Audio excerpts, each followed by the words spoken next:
Well, Just go on early so you can sit there and look no, handsome for everybody. I checked my cell phone. It's the right time. Let's see. Let me adjust the whiteboard a little bit here.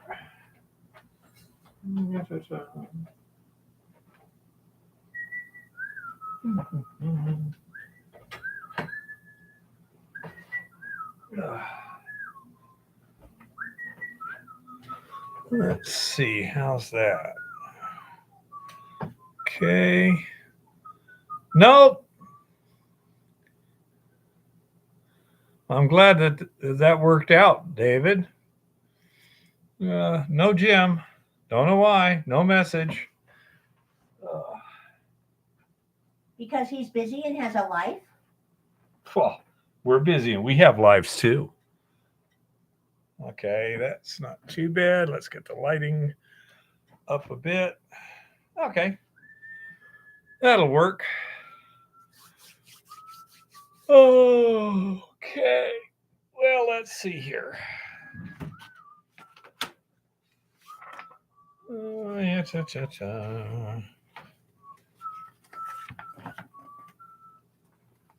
me.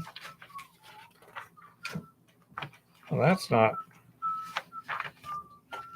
Hmm. Excuse me. Okay, that's the instruction manual there. Good Lord. Could I get a piece of paper out of a folder? Okay. Oh, no, he usually mentions it. He's been doing a lot of stuff lately, I guess. Just not here. I feel so. Wow, that was an interesting. Your chair is about to break, I think. Well, I think it just adjusted against the stop. Oh, well, I can try right now. We'll see. How's the audio? I presume it's good, or somebody would have said something. Let's see. Dink, dink, ding, ding, dink. Oh, pa, pa, pa, pa. Oh. We shall call the miscreant.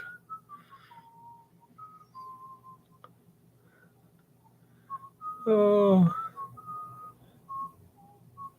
Let's see if he's even answering his phone. Nope, not even answering his phone. Quite often he's kind of out of touch. Um, I mean, just can't get hold of him. Let's see. Uh, done a number of things this week, but haven't gotten a video out. I've got two actually kind of in the works. Um, and but I haven't finished them up. But we had a number of interesting things happen this week. Um, let's see. First of all, the new heater that we got works. It is still working. I see no reason to believe it will stop working. We got a 300-watt aquarium heater and modified it, or let me put it this way. Uh, Lauren modified it. It should shop his tools, his stuff. Anyhow, but so he just, the first part he had to actually cut and split the plastic to get it off the end of the tube. That was fine. Then everything was held in by I think I had 2 or 3 O-rings, but it was a multi-sectioned plug, and he pulled that out. And then we cut apart the control module a little bit to where he could see what was going on. And then what he did was unsoldered the wire from the thermostat input and soldered it to the thermostat output. Then we put everything together, use some silicone to try and help seal it all up and everything, and put it back in service. Now it has an external thermostat, and seems to be doing fine. It's a little slow to bring things that we have a little over 3 gallons of solution, and um, so that 300-watt heater, it takes a while to come up to temperature, but once it's up to temperature, it has no trouble keeping it there. Now, another thing we did was the external thermostat I have that I bought, which was quite cheap. I think it was, again, like $30. But the temperature probe, which comes with it, is for some strange reason made out of stainless steel. Wow, what a shock. Well, between the precipitating gold issue and the corrosion issue, we thought it would be prudent to eliminate direct contact of stainless steel to the solution. So we did a little thingy where, let's suppose here's your probe hose or wire or whatever it is. Then here's the probe.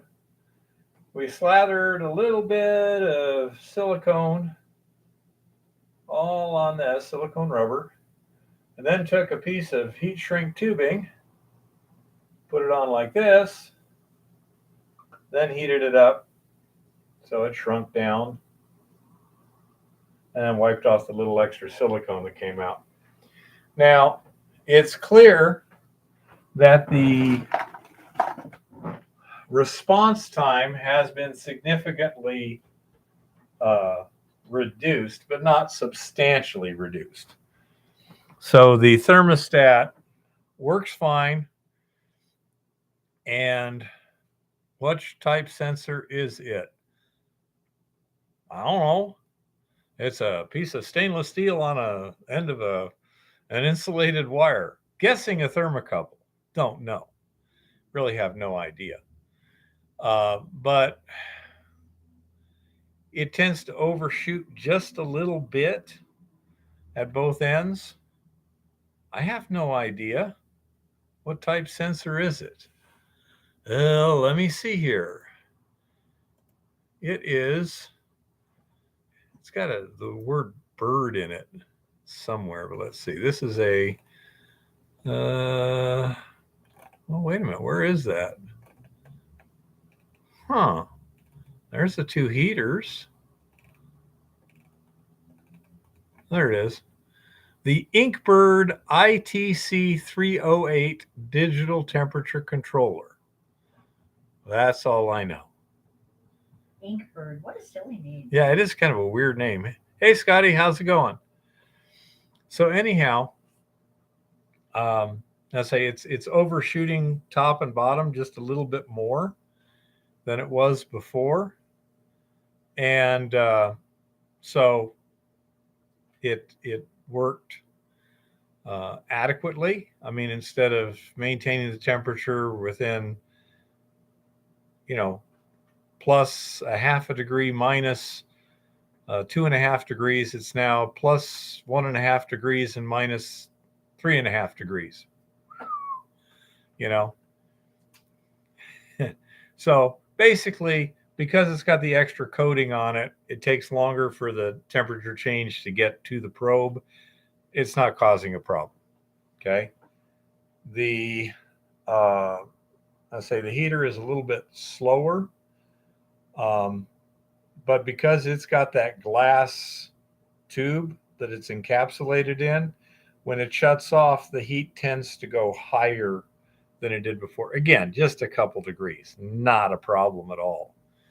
So it looks like we have our temperature, our heating and temperature regulation taken care of. Only time will tell. Because of the slow time heating up the system, I ordered a 500-watt unit, which we're talking like $25. Okay, they're so cheap. And we'll get that, modified, and then we'll keep the 300-watt as an emergency spare. It is a glass tube. It would be easy to break accidentally. So I say it looks like we have the heating issue solved. Don't know for sure. Uh, we have observed a couple of things in terms of the recovery out of resin. Now, first of all, here is something you're probably going to hear a squeal from over there. We found where the silver is. Woohoo! Told you. Anyhow, so I probably ought to do this here. Let me move this note down here. Now, due to the generous testing that Rock Butcher did, we were pretty convinced that the silver can absorb on the resin, but when it absorbs on the resin, it then gets kicked off. So here's what we think is happening. We have our cartridges like this. Now the solution itself should theoretically have approximately equal amounts of gold and silver in it. Not equal value, but equal quantities. It's roughly 1-to-1 in the ore. So as we get this coming in here, then what first happens is we get both of them doing. But as time goes on, gold goes up and silver goes way down. But then what happens is the silver tends to migrate over to here. And again, we assume it's fairly even to begin with. And then as this loads up, and we don't know if it's the gold kicking off the silver or if it's iron or something like that. But anyhow, this, just keeps doing this. So what happens is in this back cartridge that's relatively new, it still has plenty of binding sites. We have roughly the same amount of gold and silver in it. Because we shut down for the season, and up till that time, we'd only been removing cartridge 1. Because using our spot test, we could tell these were still loading gold. So we removed this, advance those, and put in a new one, which would kick the silver off of this one into that one. Anyhow, at the end of the season, we took them all out, and I was testing all of them. And if this was like 1.3% gold, this was about 1%, this was about 70%, and this was about 50%. Not 0.5%, sorry. Okay, 1.0. Okay, and this is by weight of wet resin. But this cartridge here, when I eluted it, the bead was 45% gold and 55% silver. Whereas up here, this was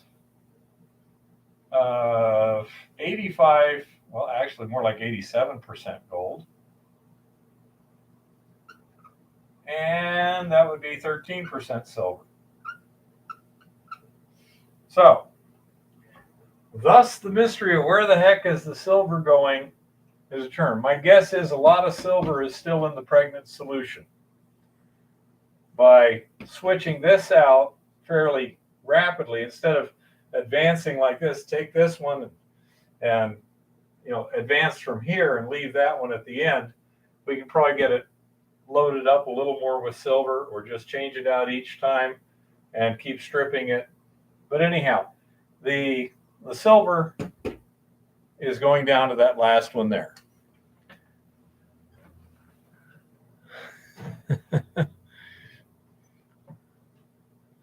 Okay.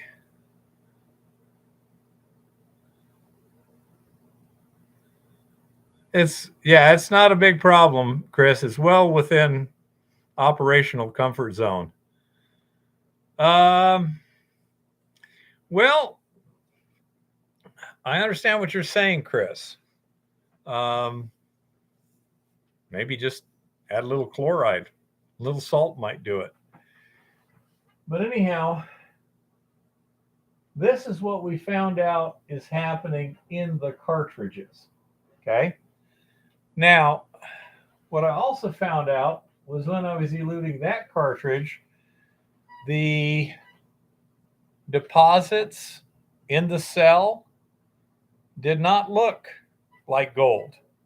They looked like a weird, lightly yellow, silvery stuff, which is exactly what you would expect, electrum.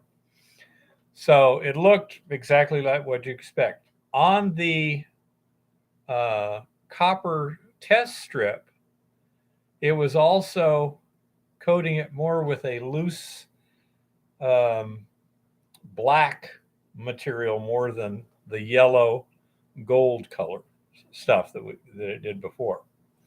So, say we can tell when we're high in silver and stuff like that.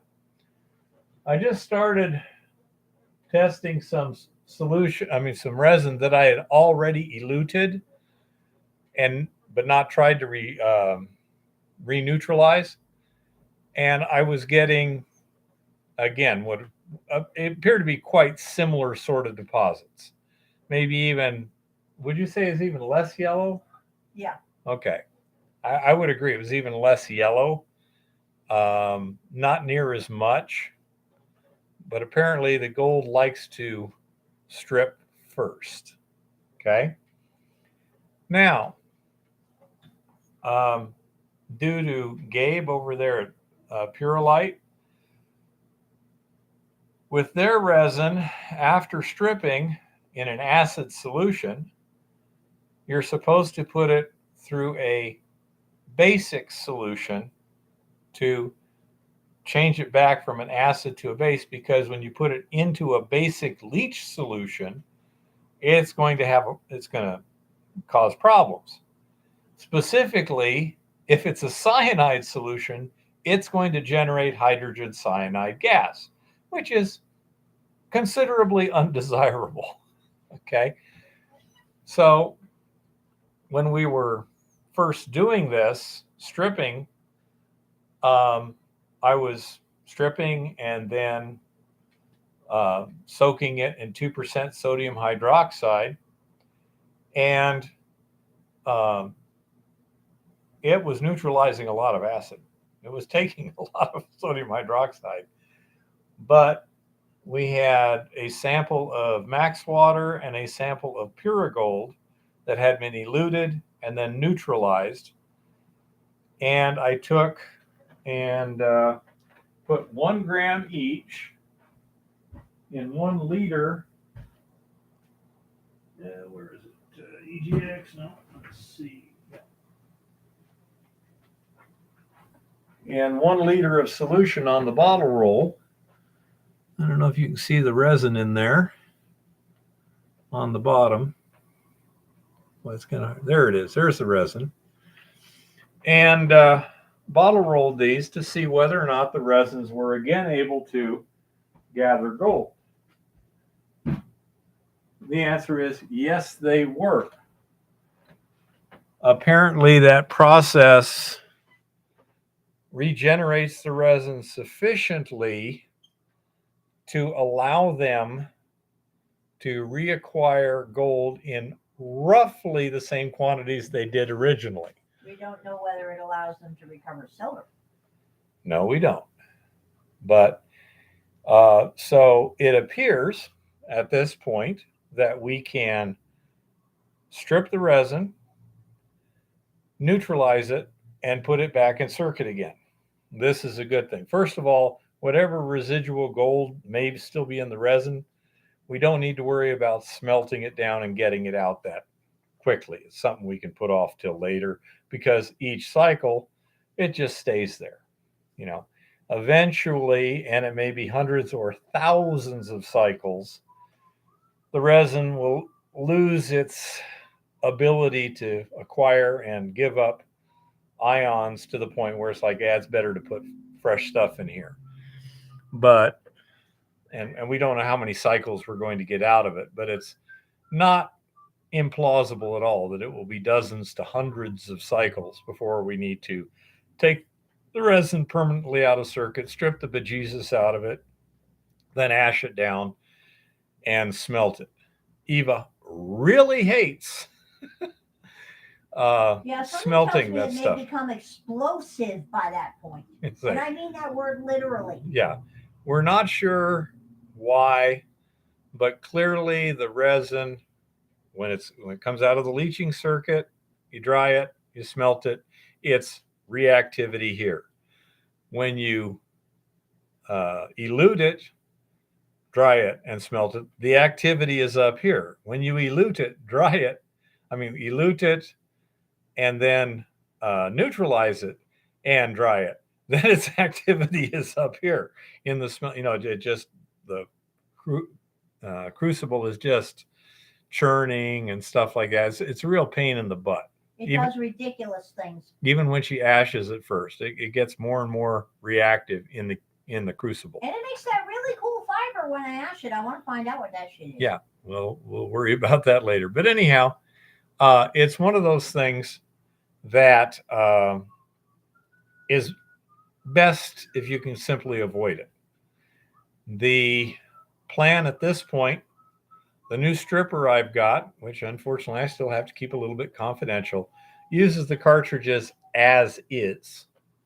We simply take the cartridge, rinse the resin in the cartridge with water, stick it in the stripper, strip it, pull the cartridge out. Then we haven't got it made yet, but we'll do a very similar thing, but just with 2% sodium hydroxide.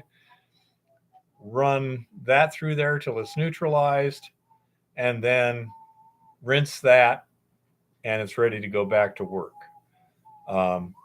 We should be able to do 3 cartridges at a time, and should be able to recover in the neighborhood of a half an ounce to an ounce of gold out of 3 cartridges at one time in about 12 hours.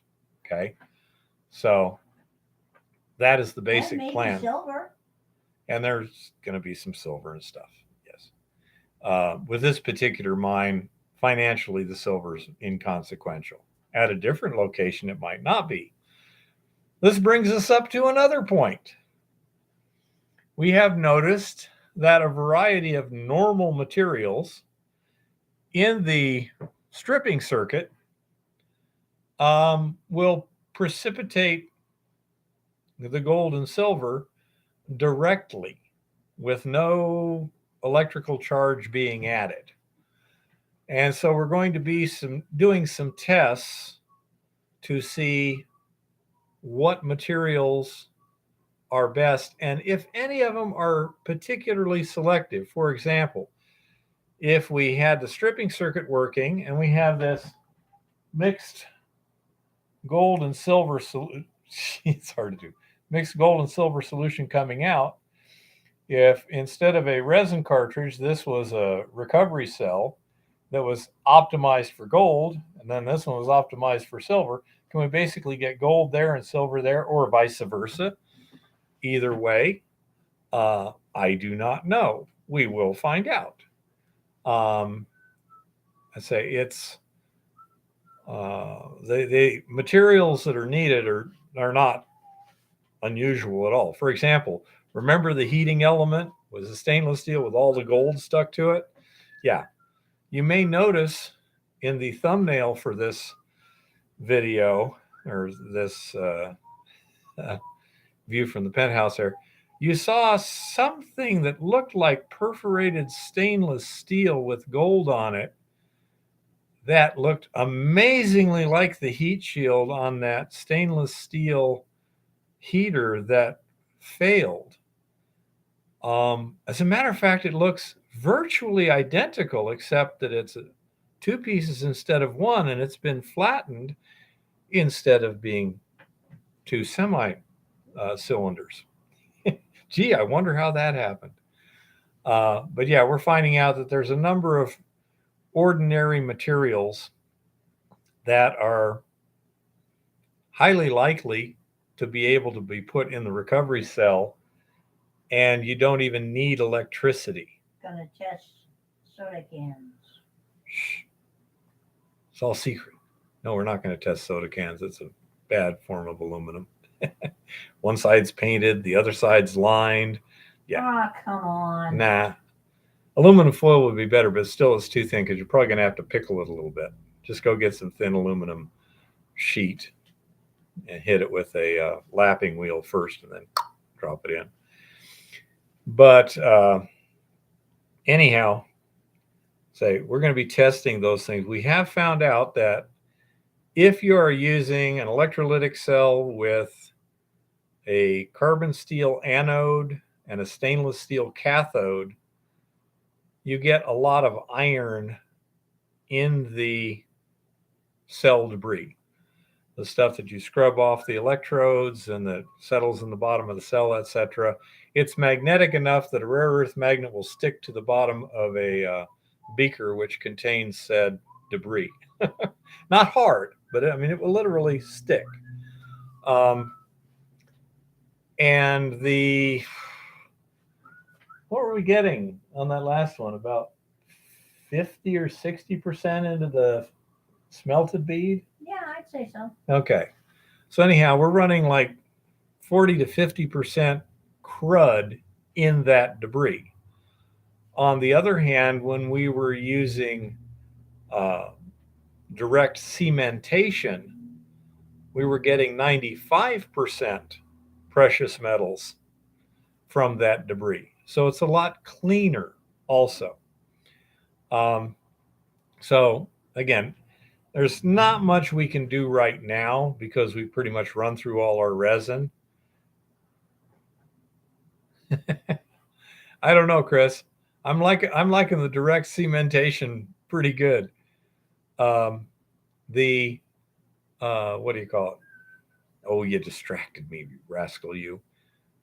We do have some more resin that's been eluted once that we can go ahead and try eluting again. But it seems to me that due to lack of loaded resin, our options are pretty limited. And a lot of this is going to have to wait until when we get the mill up and operating again. So be that as it may. Let's see. Heater, reuse the resin. Where did the silver go? Yeah, that's pretty good there. Was working on a plan for like a little crane thingy to put on the Stutenroth mill to pick up the upper half of the shell, which I'm not sure how much it weighs, somewhere between 500 and 1,000 pounds. You can probably reduce it to where you can pick it up with just two people with bare hands by taking all the wear bars out. But it'd just be a lot quicker if you can just put in a couple of eye screws and then pick it up. So I was looking at fabricating one, and just the steel was going to run like $250. On the other hand, at Harbor Freight, we can buy a designed to bolt in the bed of a pickup, and it does the same thing. It says it's rated at 1,000 pounds. Don't know how accurate that is, but I only need 23 inches of stick, so it would probably work, and that's $190. So that's probably the way we're going to go. I'll have to go over to Harbor Freight, look at it, make sure it should do everything I need. I made it out to the ranch to take some measurements, get my dimensions. That was interesting.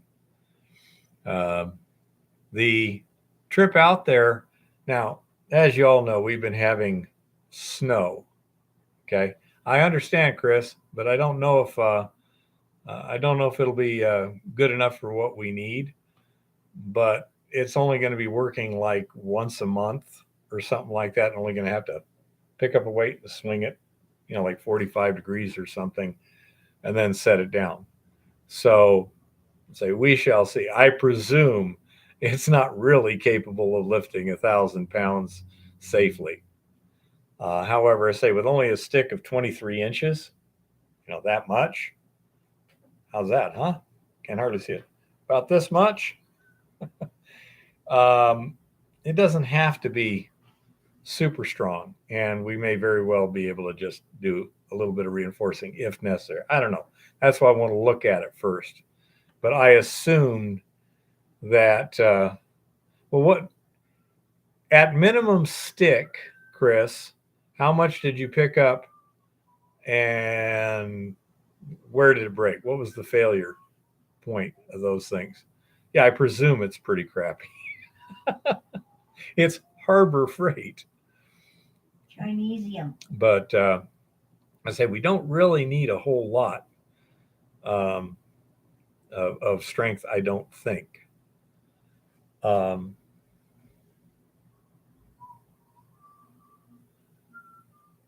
600 pounds, bent the mount at 2 feet. Aha! So that was your weak point, huh? Hmm.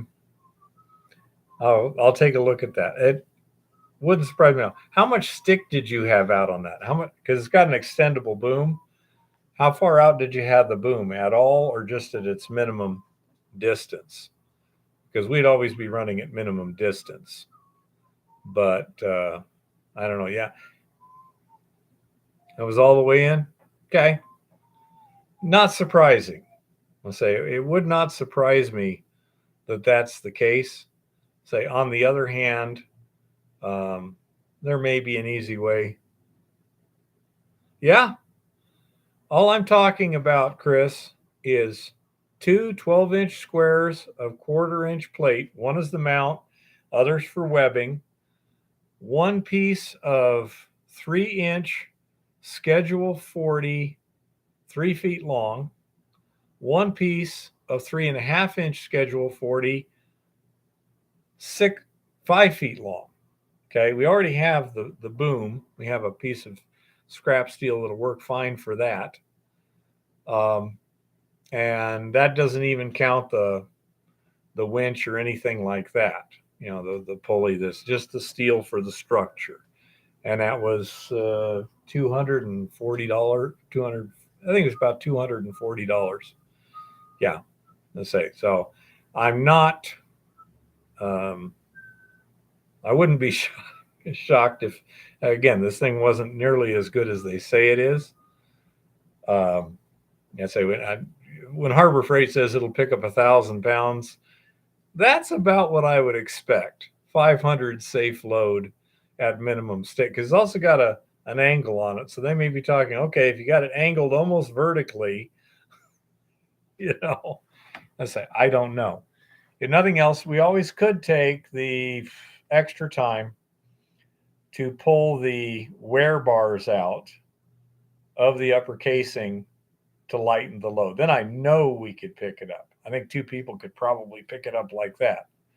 Also planning on using the pedestal for the little crane as a support for an air snorkel for the engine so it can be sucking air directly above the mill because no matter which way the wind's blowing, above the mill is going to be cleaner than downwind.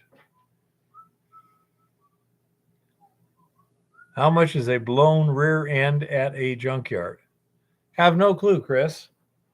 Um, if Lauren's watching, he might have an idea. I know that a spare wheel, just the wheel, just the rim, steel, painted steel, for my uh, Grand Caravan is $35. Okay, I remember when you get them for 5.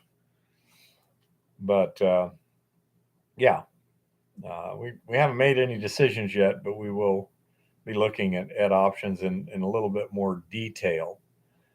Um, and then we can get to work on that. But getting out to the ranch was interesting, very interesting, because I had a Grand Caravan on a dirt road that's been um, thawing and freezing and thawing and freezing and getting traffic over it and stuff.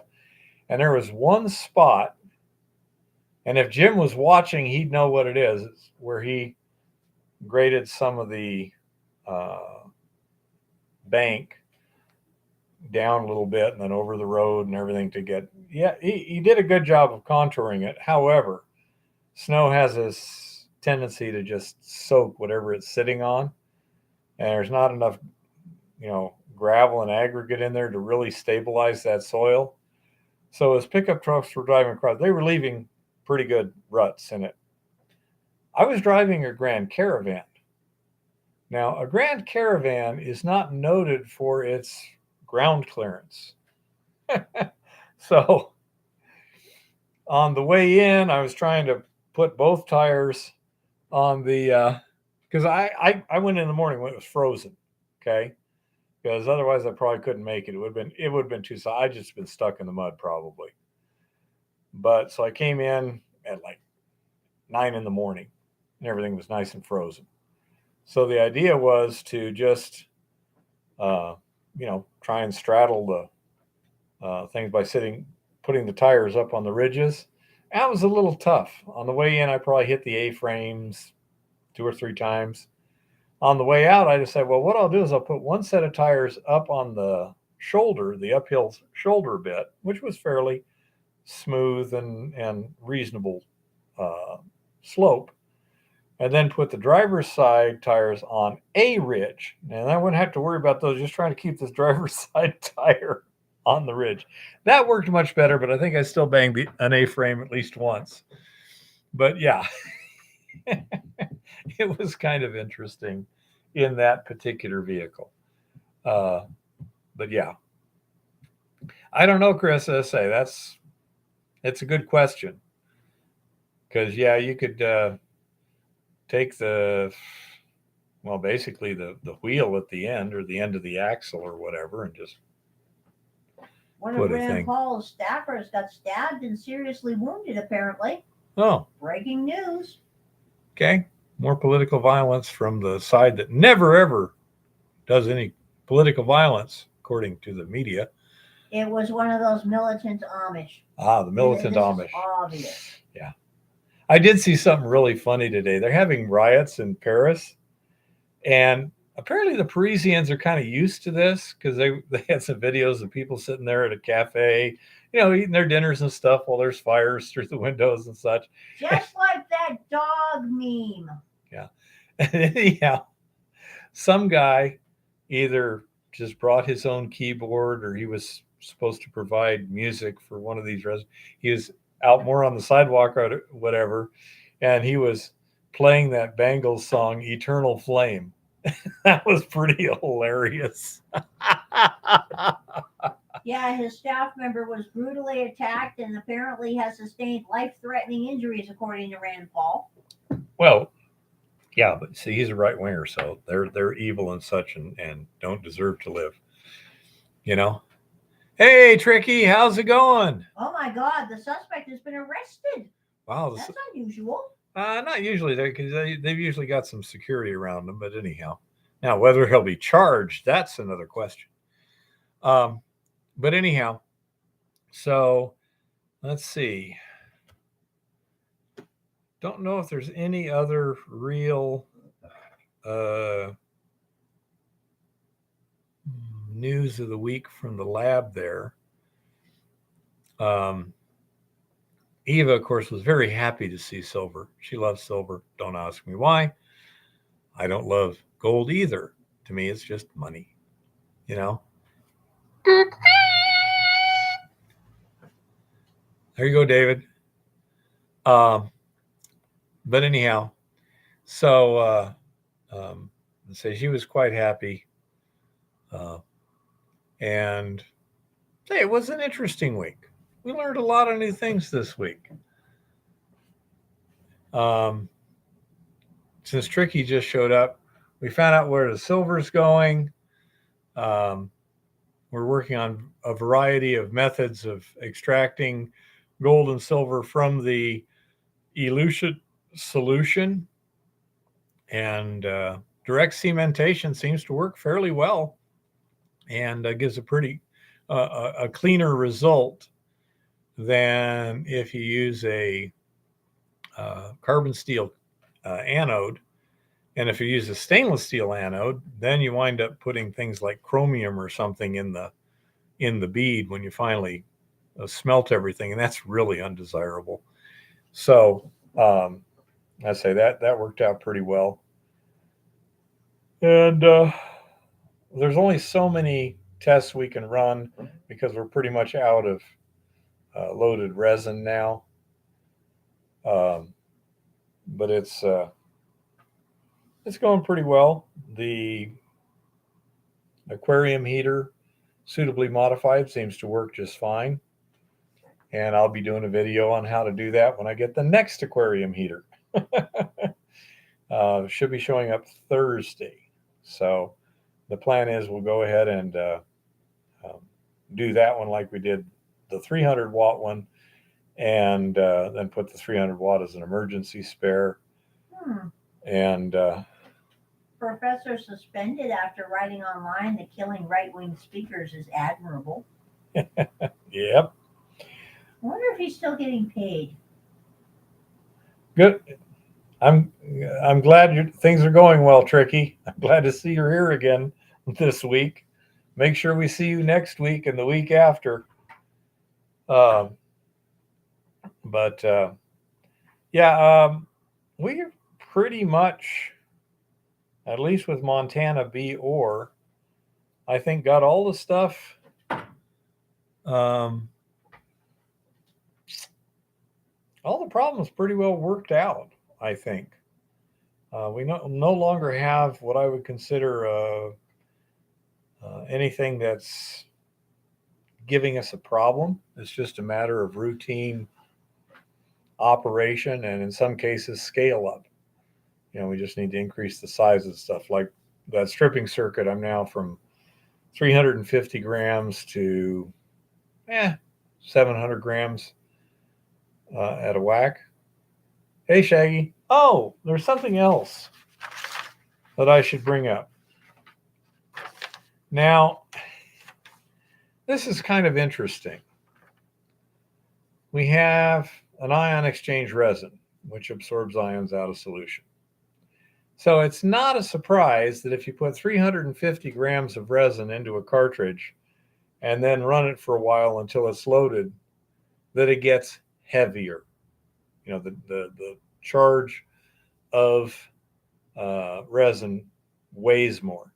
Not surprising at all. Part of it could be from simple hydration. It's shipped partly hydrated, but it gets more hydrated when it's in the solution. It could also be absorbing things like hydroxide radicals and stuff like this. It clearly has the capacity, the resin does, to become fairly basic and then fairly acidic to where it will neutralize a lot of chemicals. Okay. So it must be absorbing hydroxide or hydronium or the equivalent thereof. Okay. But it's difficult to tell exactly what. However, we can tell how much. 350 grams of resin, when you take it out of circuit, is now 450 grams of resin. It's gained 100 grams, or how much is that in percent? 100 divided by 350. 28.5%. So say it's gained 30% in weight. Now, this is not terribly surprising. However, one thing that it should be absorbing is things like iron, copper, gold, things like that. Okay. And So one would expect it to get heavier to a certain extent. Chris, my calculations do not involve density or volume since I had them in canisters. I know how much was put in the canister, and I was just weighing the canister. I knew the weight of the canister, knew the weight of the resin put in the canister, and just weighing the whole canister because that's pretty simple. Um, but the thing that was surprising to me was when we stripped the resin, it gained an additional 60 grams. This didn't make much sense to me. However, I think it's sulfate ions. Um, and I say that because it seems to be increasing the pH or decreasing the acidity of the stripping solution during stripping and gaining weight at the same time. I mean, I'm having to add for a single cartridge 300 to 500 milliliters of battery acid to bring the pH back where it was. Okay. And so that's interesting. Don't know if there's anything, terribly critical about, but that's some of this is where Eve is getting this reactivity crap in the smelting, I'm sure. Um, but say that was just interesting that it gained weight when it was stripped. Probably, David. Um, this is why it's good to rinse it before you start doing stuff. Before you start the stripping, and then rinsing it afterwards. Okay. Um, Another interesting thing is even when you rinse the resin thoroughly, when you start stripping it, when the sulfuric acid hits the resin, it starts bubbling, starts effervescing. And in that flask thing, it was a problem because it would bubble up, it would try and overflow and things like that. Really pain in the butt. However, with the resin cartridge, when you're sucking out the top and it's flowing in through the bottom, when it starts effervescing, the gas goes to the top. It's being pumped at the rate of 50 to 100 cc's per minute. So you don't get as much stripping solution in the bottom of the canister. It slows that down. So the more effervescence, the harder it is to get more acid in there to make more effervescence. It's a negative feedback loop. And therefore, it's extremely controllable. The system just shrugs it off. It just takes a while for bubbles to stop coming out of the outlet of the pump. I can live with that. The new system, I haven't had the pump plug up at all because I'm using the canisters essentially as a filter among other things. And so, say the system seems to be working pretty well. The new heater seems to be working pretty well. Again, I'll make a video on that. Oh boy. We seem to have found out where the silver's going, which makes Eva very happy. And we're finding a number of ways of recovering the precious metals from the stripping solution that are relatively simple. Some are simpler than others. And so we're going to, let's say, as time goes on, figure out what's the best way to do that. But yeah, say we're making a lot of progress here, and see if there's anything else here. And of course, Tricky, we've apparently successfully regenerated the resin for reuse. Bottle roll test showed that it's able to pick up gold again at approximately the same rate it did when it came from the factory. Ultimate precision is not available at this time. Small tests, etc. However, the calculations show it's within a reasonable amount of the same. So looks like we'll be able to reuse the resin. So we have a lot of issues that seem to be smoothing out here. And um, we're pretty happy with all this. So primary focus right now, from now until the weather clears and stuff, A, need to go fishing. B, need to get that um, crane on the Stutenroth and the rotor parts out of there so we can give them a quick hard face. And then probably pick up the um, RC46 and tow it over to Lauren's house and see about changing the toggle plate or maybe a few other things to make it work better. Aside from that, get ready for production. So, yeah. Interesting. Up chat, cheap pipe. I don't know, where are we at here? Chris. There we go. Helena Craigslist. Okay, so 2 7/8 pipe, 2 7/8, schedule 80. Heavy wall pipe, Sydney, Montana. A load is 300 sticks.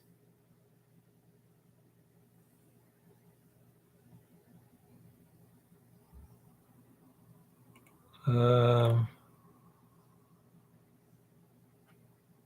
30-foot length. I'm guessing that's $75 per stick. There's no way it's $75 per truckload. Where the heck is Sydney, Montana? Good question. Let's see. Sidney, Montana. Richland County, Montana. Where the heck? Billings, I think. I don't know. Trying to find a map.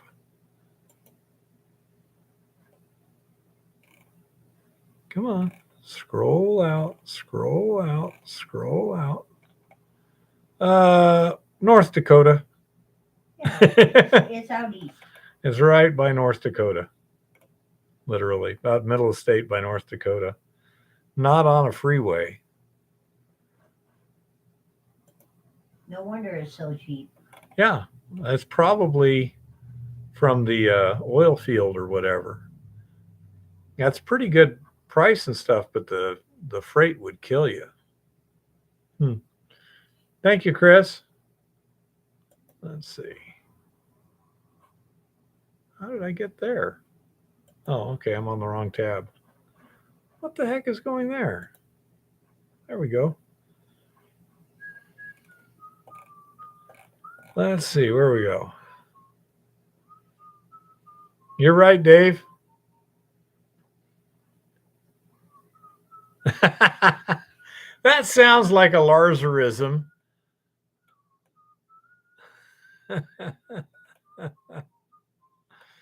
Oh, hey, Lars.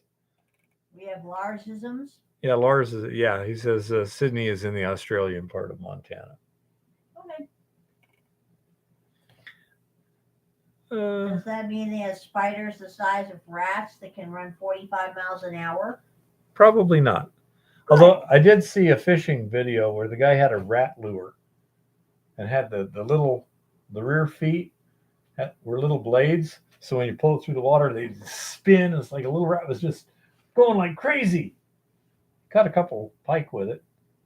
It was just hilarious. Okay. You know? I have to wonder about y'all. Well, yeah. Did you miss the lesson on the whiteboard? Well, I presume if you don't know, you probably did. Anyhow, the silver, judging by what we've just found out empirically and what Rock Butcher determined from his XRF tests on our resin, silver loads easily on the resin, but it gets kicked off easily too. So it tends to get pushed down to the far end, the tail end of the resin assemblies, where you got multiple cartridges. This cartridge here, the stripping circuit got 55% um, silver and 45% gold in the uh, stripping debris. Whereas up at this end, it was 87% gold and 13% silver. So that's what's going on. We've also successfully regenerated the resin, and the new um, aquarium heater has been successfully modified so that it does its job reasonably well. And we're going to be getting a slightly more powerful one. Due to some physical constraints in the system, we weren't sure if the 500-watt heater, where I'm at its 657 Kodak in Montana here. But anyhow, so the 500-watt heater is about 2 inches longer, and we weren't sure whether the heating portion would get thoroughly submerged in the solution. Now that we've actually seen the 300-watt version add 2 inches, it's like, yeah, it looks like it should be fine. If not, we can do a simple modification to the system that to give us a little more height if we need it. Not a problem. The other thing is the stainless steel coated probe on the thermostat. The external thermostat doesn't come with the aquarium heater. We had to modify the aquarium heater to 100% on. Okay. And then use an external thermostat to control it. But that probe was stainless steel on the outside, which has proven to be a problem in this application. So we just coated it a little bit with some silicone, put some heat shrink tubing on it, and heat shrink tubinged it so that it doesn't contact the solution. And that should be a robust and permanent solution. So your phone, your cell phone should be right, because it's linking to a system that has automatic timekeeping. But I don't know. I know Don't count on it. Electrons. You can't trust them, man. They conspire against us.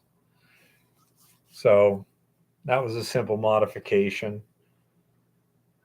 Everything seems to be working pretty smoothly.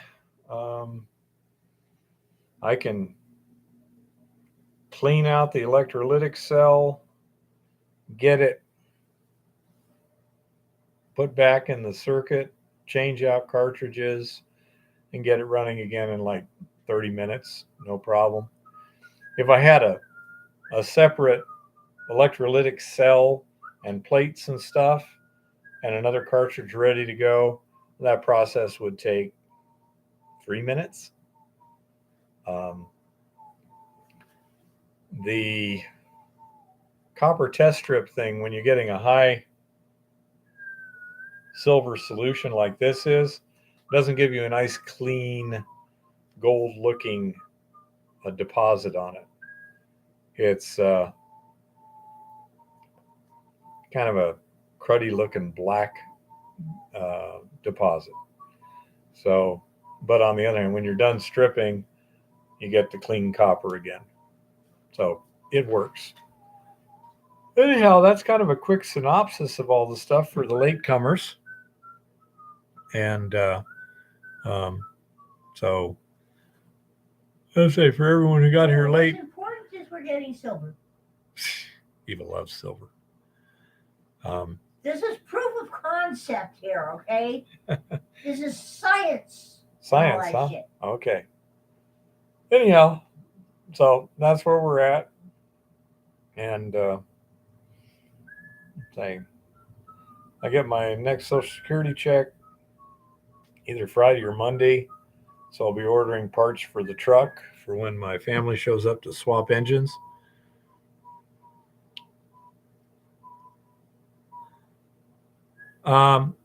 Yeah, tricky, except I don't have a small glass tube. I say, it's just one of those things. I used what we had, and it seems to work just fine. That's correct, Shaggy. We still smelt it. Um, Eva has determined that if she takes the electrolytic cell debris, even when it's very clean, and in some cases it is very clean, and wraps it in lead foil, it takes so much lead to dissolve that much gold. So we don't get sponge. So we don't wind up with sponge on the Qpel. That it's simpler just to smelt it, and it will make it cleaner that way too. It also gives us a nicer looking product. Some of us like things to be pretty.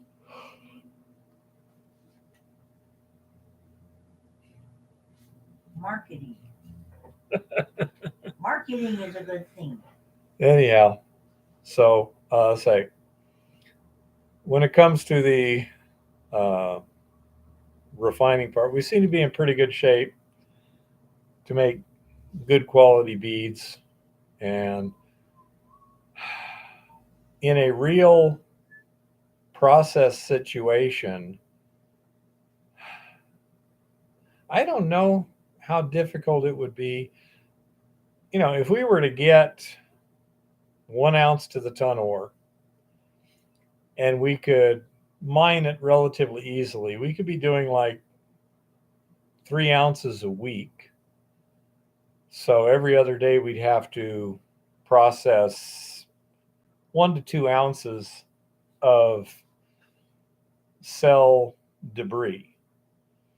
And that way, not sure how much smelting or how much just fluxing debris.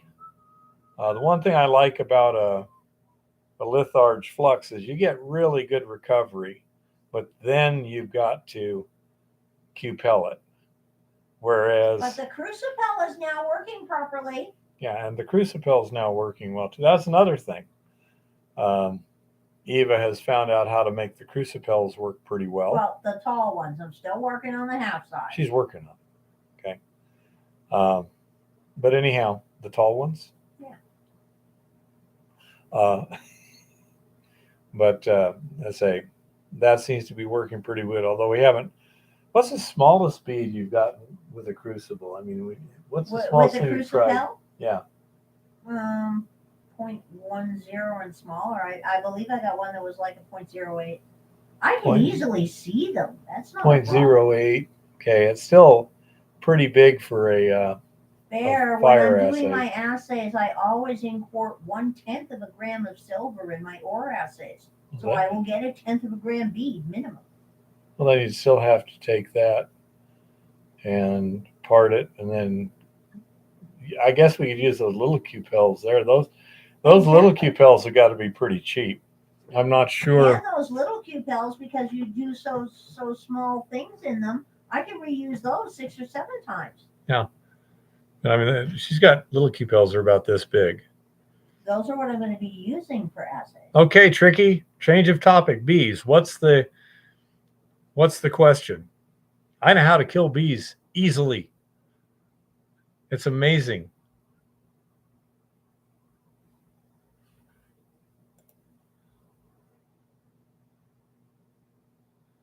Three to 1 ratio.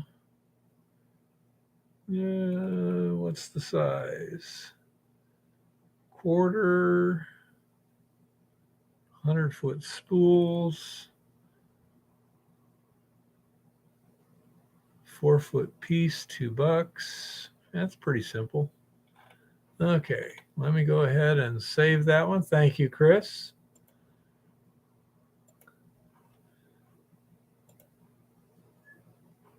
Come on.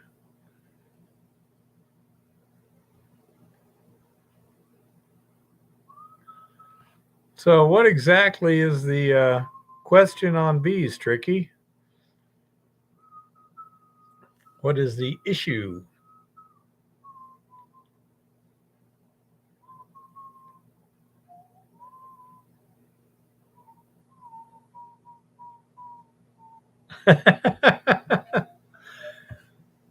Well, as long as they weren't stinging, it's not too bad, I suppose.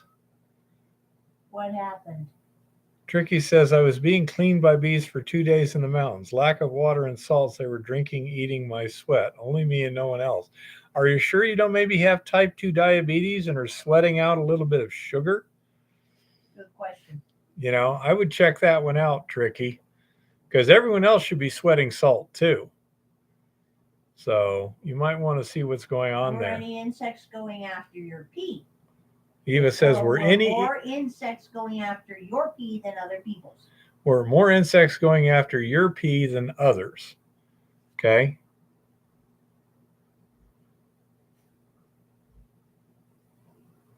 Oh, by the way, that's another thing. During the neutralization process of the resin, for a reason that is not entirely clear,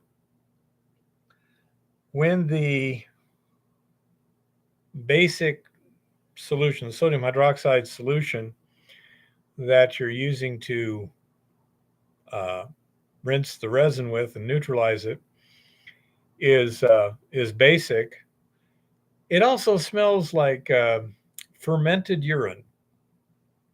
I mean, really bad. Seriously bad pee. I mean, it's bad, man. It's almost as bad as pig pee. Yeah. Almost, but not so quite. Not sure exactly what the precise chemistry is in that, but wow. Yeah, so I know it's amines, but I don't know why it's creating them, Chris. I say it's just an interesting observation. What made it smell like fish paste? Yeah, it probably does that. Amines basically means it's got an ammonia radical in it, an NH3 in there somewhere. Yeah, there's a lot of amines, a lot of different ones. But yeah, they tend to be pretty smelly, as is ammonia. But the smells we're getting smell nothing like ammonia. Doesn't matter. Okay.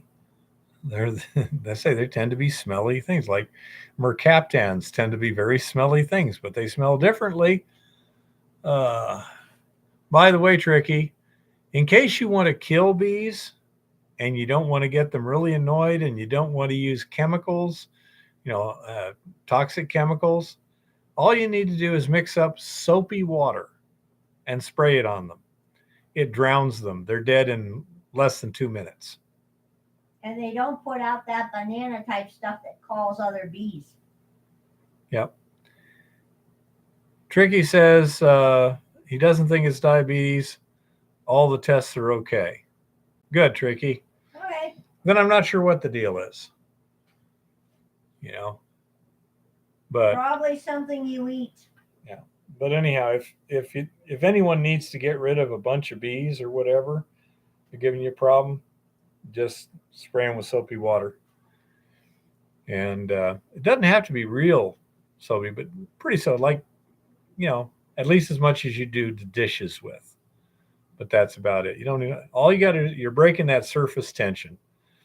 And so it sticks and soaks them and covers their little breathing holes, and then they die. I would imagine that jet dry would work too, although it's really expensive. Oh, when we used to do the pumpkin patch, and we were selling shaved ice, the bees just loved those syrups. Okay, it was ridiculous. And bees, when they find a sugar source, they go back to the hive and tell the other ones. So, and it was really tough, but I had, tell the employees, you see a bee, kill it right then. Don't let it get away, because it's going to bring back 100. So for every one you don't get rid of before it heads out, you got 100 more you got to deal with. It was insane. But yeah, that's what we used to do. Because again, we're selling a food product. We got to be very careful what we're spraying around there. Yep. Anyhow, oh, got any other questions or anything out there? Because with everyone showing up at different times, you never know who knows what at this point. And oh, by the way, Lauren, are you watching? I have a message from Eva if you are, Lauren. Uh, anyhow, so that's what's going on. It's working really well. Things are we're running out of problems to deal with. Now it's going to get more into maintenance issues, which is fine. I'm tired of having to solve problems. But it's going to be a bit before we get back into production here. And I'm not sure when, but that depends on when we get back to stuff. But we're looking forward to it. And Eva continues to get better. Hey, Lauren. With respect to that subject we were talking about today that was on the news, Eva says, I told you so. Okay. Her speculations upon certain characteristics of the person have been proved to be rather accurate. If you haven't seen that yet. Oh, and I figured out why Reddit is working so hard to scrub them. Why? Because they were on Reddit and they were active in a whole lot of forums. They were on Reddit, huh? Okay. Uh-huh.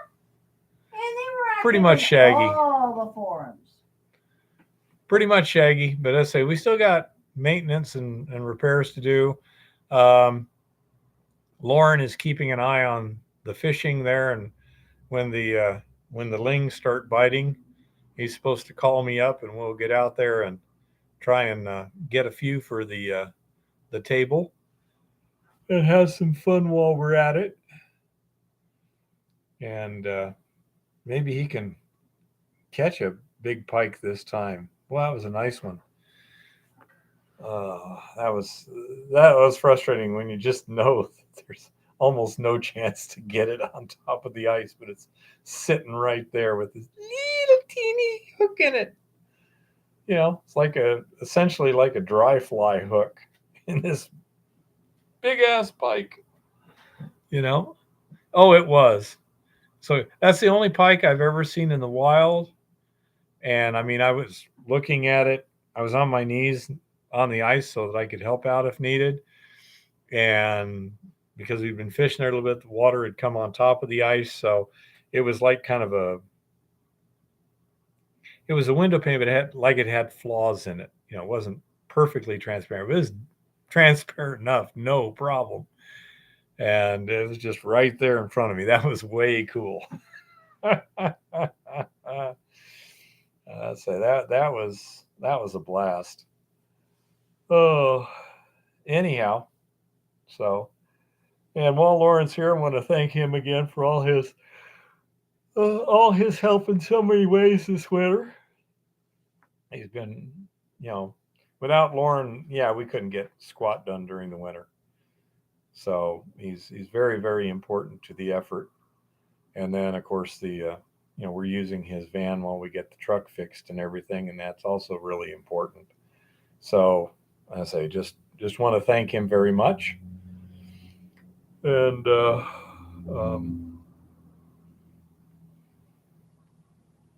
I hear they're quite tasty. Shaggy, never had one. I've had walleye; those are pretty good. But yeah, it was a pretty good sized pike. It was in the, I don't know, I'd say at least 32 inches. It was like this big around or so.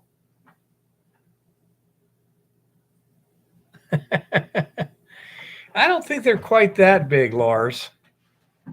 Yeah, although I saw that rat lure today that a guy was catching pike, and it was this big. That was pretty hilarious. And he was just cranking it across the top of the lake too.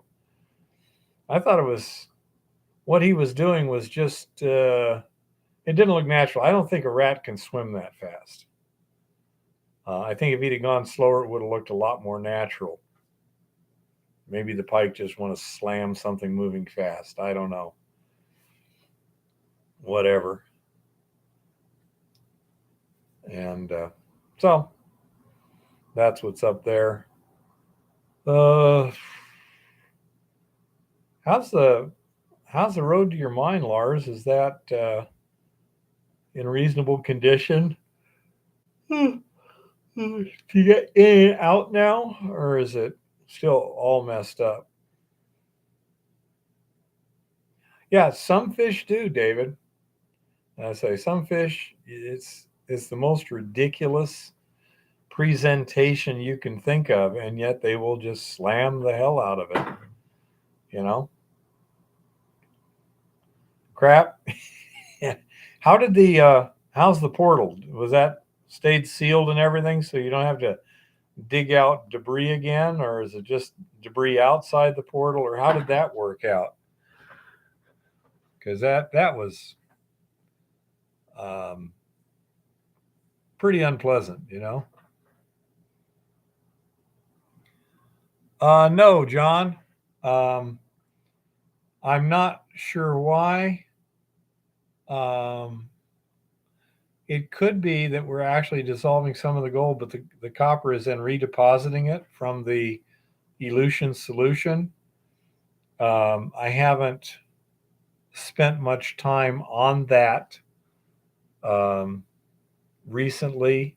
I mean, the last week or so, because I was too busy repairing the heating element in the stripping circuit and everything and getting that running again. So I was focusing on that. Once we get all that done, great, Lars. But pretty soon, in theory, we'll be putting away the stripping circuit and getting it ready basically to transport out to the lab once the weather warms up. But say it. That's what I've been focusing on this week because again, that last heating element that blew up, it's like got to get another heating element, see how it works. Did quite well. It did just fine. Oh, so say it's really been a busy week. I just haven't gotten a whole lot completed, so I don't have any videos up.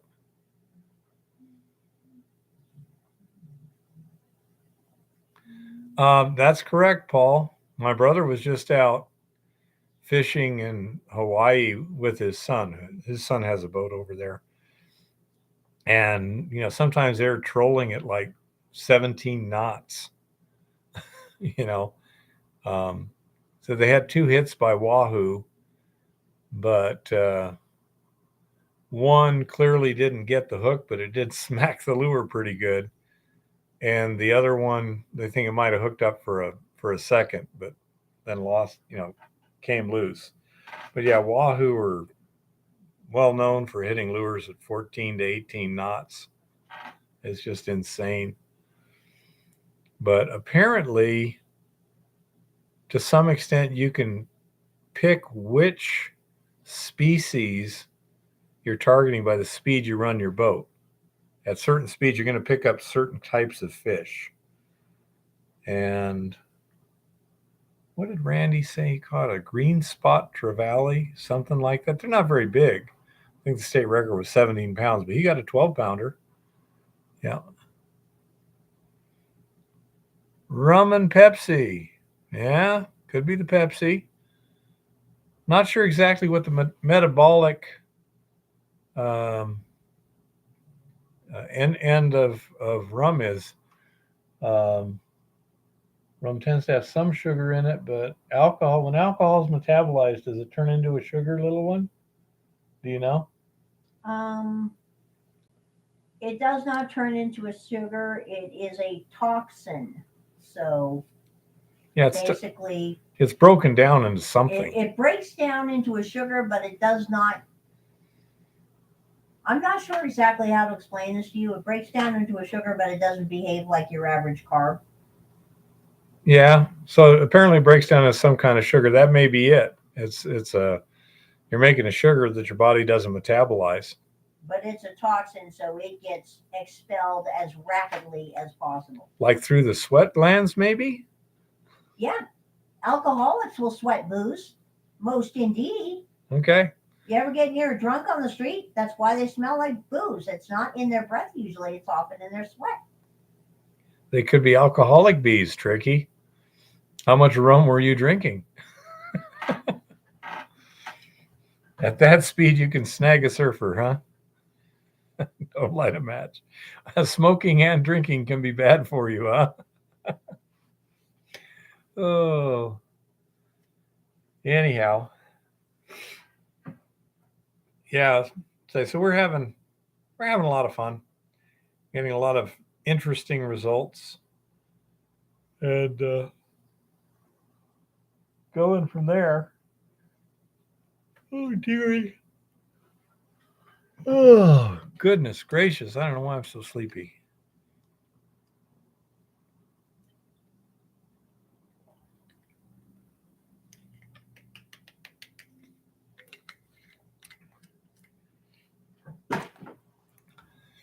That would not surprise me, John. That would not surprise me in the slightest. Okay. So, hard to tell, David. Um, anyone got any questions on any of this stuff that I've gone over today? I say it's been some just really weird, oddball things. Oh, also, it's hard to tell if it's just the level of stripping or whatever, but it looks like by running the pH a little bit higher, it may be more selective on getting the silver. I don't know. No, it's not amyl nitrite, man. It's really cheap energy shots. They're what, 89 cents a piece? Yep. Something like that. 79 cents a piece, I think, in the case. Yeah. This right here was what, $9? Yeah, $9 for 12 of them. See? $9.08 if you want to get exact there.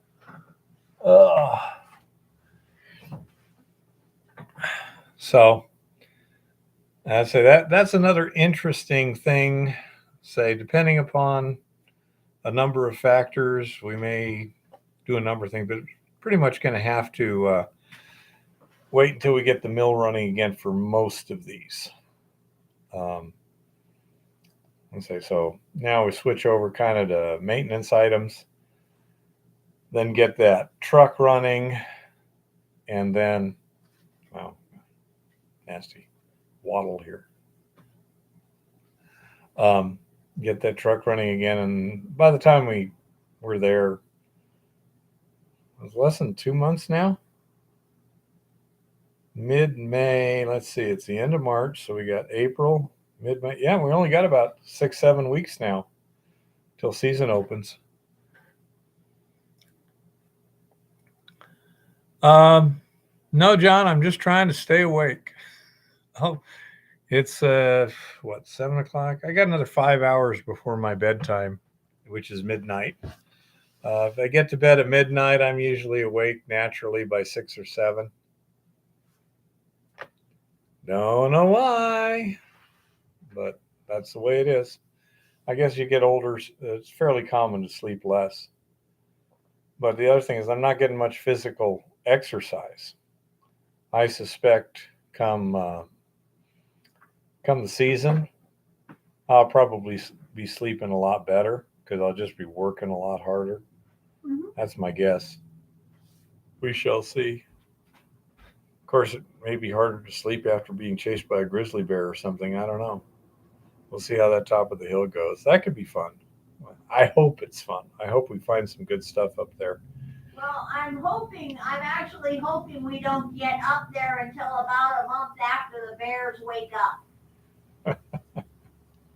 I don't know. When do they wake up? When do the grizzly bears wake up? Anyone know? In Montana? Around here? In the mountains?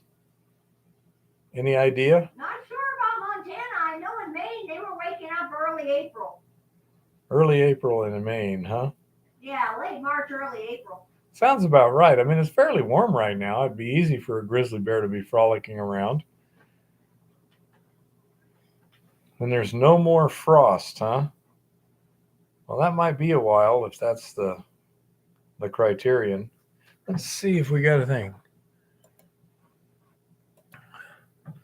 When do the bears wake up in Montana? Let's see. Bear season. March or April. Grizzly bears in Montana typically start to emerge from their temporary winter dens around March or April in springtime and continue to actively hunt and feed for 6 to 8 months. Yeah. Along the way, they have their. Ooh, this is about bear attacks.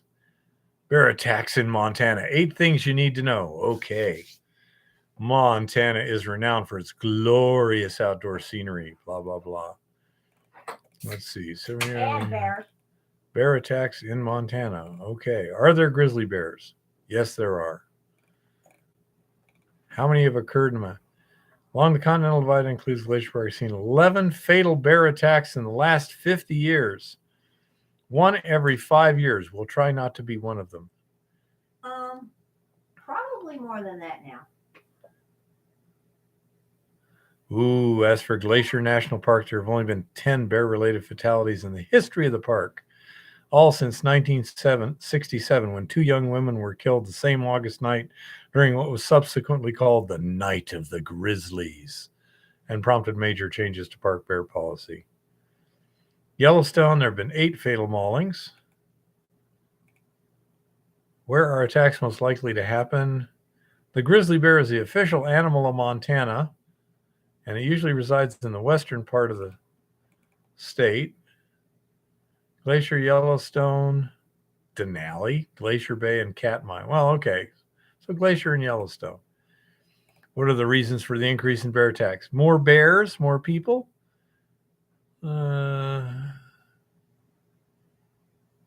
Today, the total is written to over 2,000. I think it's more than that, but I don't know. Why do bears attack humans? Because they're evil. Food.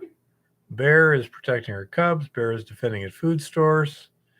You can simply result by surprising the bear, and sometimes they kill to feed. Yeah, because humans are food in April. Be Everything is food in April if you're a bear. Be especially careful with outdoor recreational activities in the fall, when bears enter into what's called hyperphagia, where they seek as much food as possible before that. When hibernating, grizzly bears will dig or locate dens between 6 to 10,000 feet in elevations on land with a 30 to 60 degree slope with northern exposure. Mm-hmm. Yeah, that's kind of what we're going to be pretty close to. Yeah, that's bear land. I don't care how many there are in Glacier, how many bear attacks are there in Glacier, how many bear attacks per year in Montana. The total number of annual bear attacks across state can vary greatly. In 2019, the greater Yellowstone ecosystem in Montana was the site of 18 potentially hazardous and human and bear incidents. 5 people were injured in these attacks, though there were fortunately no fatalities. The incidents led to the slaughter of 2 adult bears and confirmed that most grizzly bear attacks in Montana were a result from surprise close encounters which caused the grizzly bears to attack defensively. Especially common when cubs are around. Well, yeah, that makes sense. Well, yeah, and in spring is when they have their cubs after they. Avoiding bear attacks. When you're outside, take the necessary precautions. Travel in groups. Make noise. Be aware of your surroundings and look for signs of bears. Like, look there. Stick to marked trails. Sorry. Don't leave food or garbage. Yeah. Yeah, Carry bear spray and know how to right. use it. Or a 12 gauge with slugs. Avoid dead animals that may be a food source. Ooh, that's a great picture. There's a grizzly bear next to a tent. That's a pretty good sized bear, too. Let's see. Never leave food out. Use proper storage techniques for storing food. You can use hard sided bear canisters or bear bags. Separate cooking from sleeping areas. Sleeping 200 yards upwind from your food storage and kitchen. That's going to be tough when you're in a camper.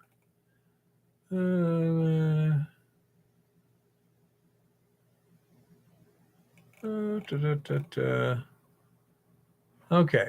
So anyhow, they say it's mainly in the fall, huh? When they go into hyperphagia. But in the spring, all things are food because they have their babies. Take care, Chris. If I remember rightly, bears go into hibernation pregnant, gestate while they're hibernating. No, I don't have an XRF, but if you could fire that in Q pellet and then put it in nitric, I don't know. Does nitric attack the platinum group? Any idea? I think some of them it might. I do not believe so. Don't go camping at that time of the month. Yeah, that's for sure. If you're a woman. We won't be camping, we'll be working there. No, he's talking about women. Well, yeah. Never go camping at that time of the month. Laura says, before going into a mine, toss in a slab of bacon followed by a stick of dynamite. Make sure to light the dynamite.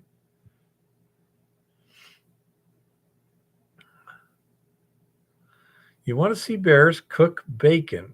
Yeah. Bears wake up when they smell a breakfast. A bear hunter burns bacon. They come for miles around. Lauren says, so I presume that means palladium will dissolve in nitric, Lauren.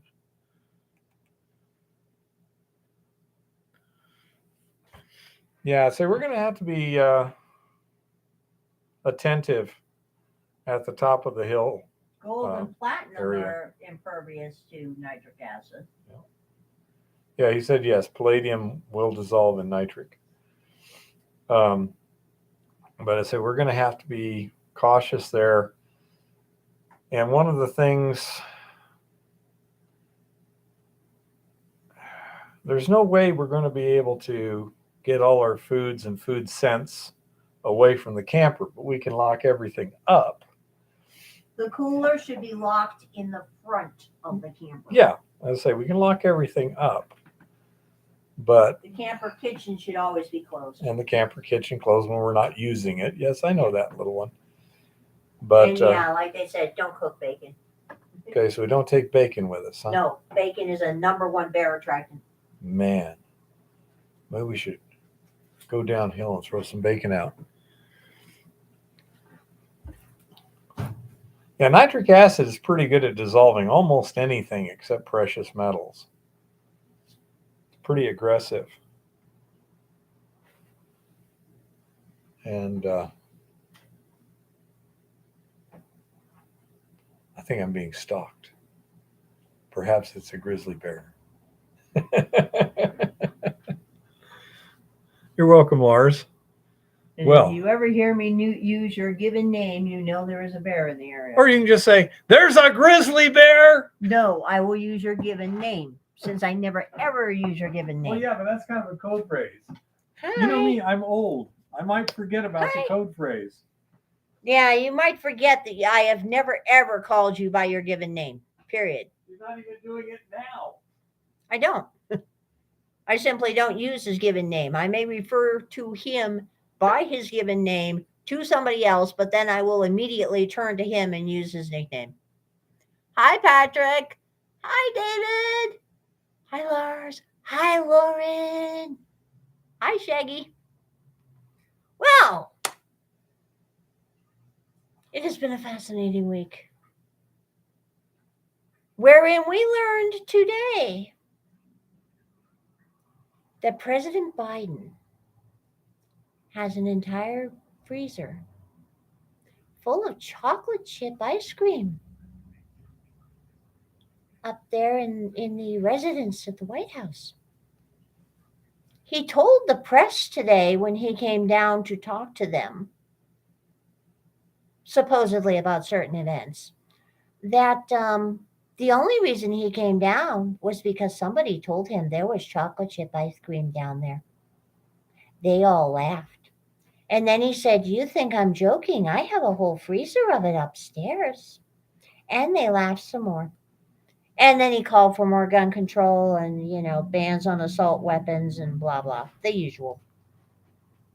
It was strange. Just saying. Paul, I have never tried to shoot a bear with a flare gun. It is quite possible they would become highly annoyed. I would not suggest trying it, actually. It's sort of forest fire, too. Well, if it penetrated the throat, you'd be safe. But if you were going to shoot anything other than a very, very large projectile at a bear, I would suggest trying to shoot it in the throat. That's the least armor. Well, I have a number Don't of shoot the weapons skull. that The could skull do is it. like this thick. Last time I tried to show one on a live stream, it got shut down automatically by YouTube. Interesting, that. Well, yeah, I mean, that's just about normal. Uh, And in other news, mining-wise, things are still going on. Lithium explorer Liontown rejects $3.7 billion proposal from Albemarle. Australia's Liontown Resources rebuffed an indicative offer from top lithium producer Albemarle Corporation that valued the lithium developer at $5.5 billion Australian I'll sell. on Tuesday, sending its shares soaring 59%. Albemarle had offered Australian $2.50 per share, Liontown said in an exchange filing. The offer represented a 63.9% premium to the ASX-listed company's last close. Its shares climbed 59% in early trading to $2.42. The Liontown board unanimously determined that the proposal substantially undervalues Liontown and therefore is not in the best interest of shareholders, the company said. Lithium demand is expected to soar in coming years as suppliers scramble to meet surging demand from automakers switching to electric vehicles. Benchmark lithium prices have jumped more than sixfold over the past 2 years before turning down lately due to a drop in electric vehicle sales in top market China. Liontown said it received 2 prior proposals from Albemarle. The first offer of $2.20 a share was on October 20th last year, and the second at $2.35 a share was earlier this month. Albemarle did not immediately respond to a Reuters request for comment. Oh dear. Liontown controls 2 major lithium deposits in Western Australia, including the flagship Kathleen Valley project. The project is one of the world's largest and highest grade hard rock lithium deposits, according to the company's website. First production at the project is expected in the second quarter of 2024. Liontown has inked supply agreements with Ford Motor Company, Tesla, and the battery unit of South Korea's LG Chem. Liontown also said RT Lithium Limited, a subsidiary of Albemarle, has built a stake through on-market purchases. RT Lithium now holds a near 2.2% stake in Liontown. Charlotte, North Carolina-based Albemarle is the world's largest lithium producer with major facilities in Chile, China, and Australia. Funny. None of their facilities are in the United States. They are. Isn't it odd how that happens? The goddess is mildly puzzled by the fact that there are so many American mining and manufacturing companies that actually do no mining or manufacturing, for that matter, in the United States. Bizarre. Just simply, bizarre, just the way it is. Gold price down as investors pivot to riskier assets. Let's see how this is playing out here. Gold prices fell more than 1% on Monday as worries over a crisis in the banking sector subsided, prompting investors, to scale back safe haven trades in favor of riskier assets. The goddess believes they may be confusing or conflating the definition of investor with that of compulsive gambler. Just saying.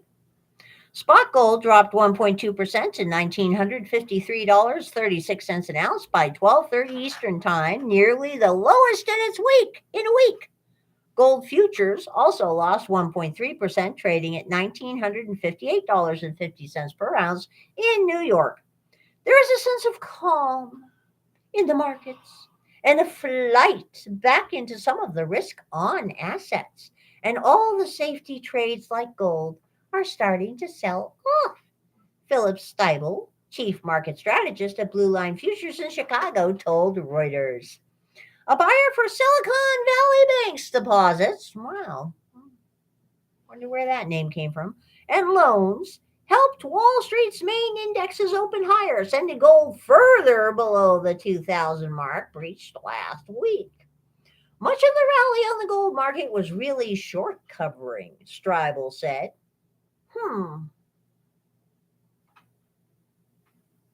Shorts. Really now.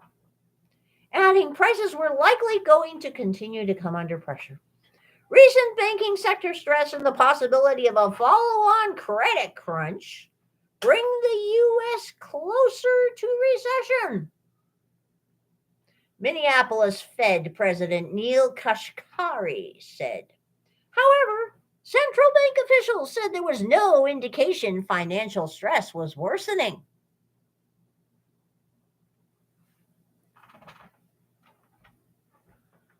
The goddess needs to go back and reread that. However, central bank officials said there is no indication financial stress was worsening.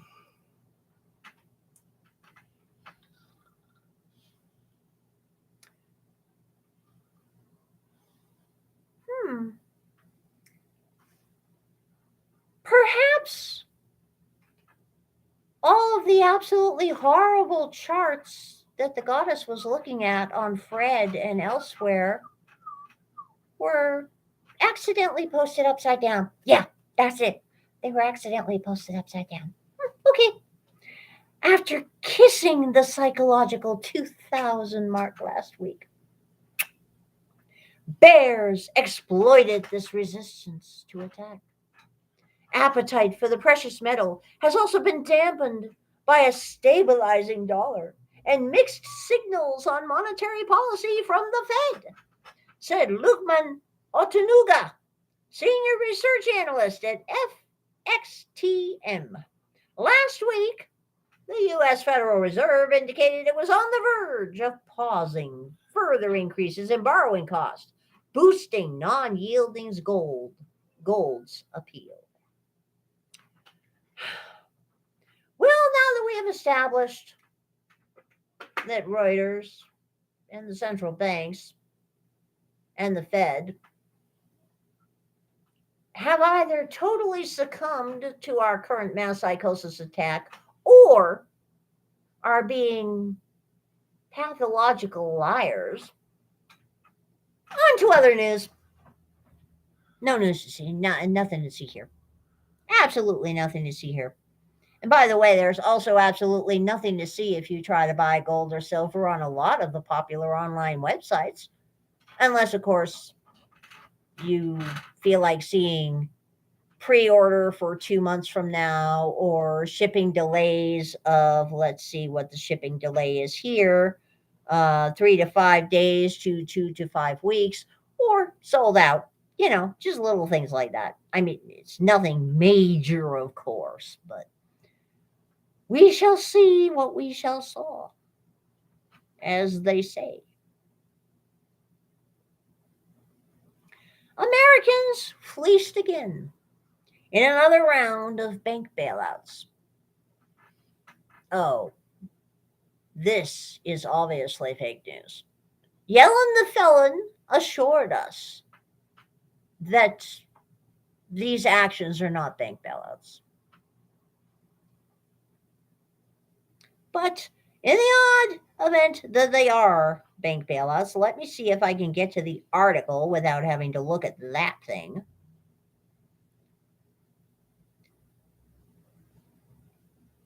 Banking is in a league of its own when it comes to government subsidies, special privileges, and bailouts.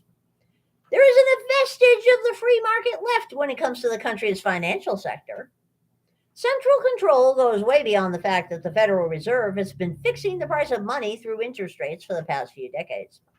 The largest banks enjoy the explicit guarantee of the U.S. taxpayer.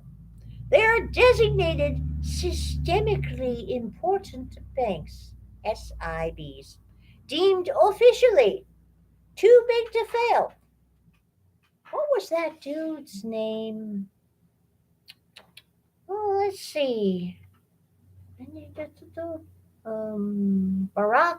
Well, something or other. He was a couple of presidents ago. He said they were too big to fail. Just, one of those things.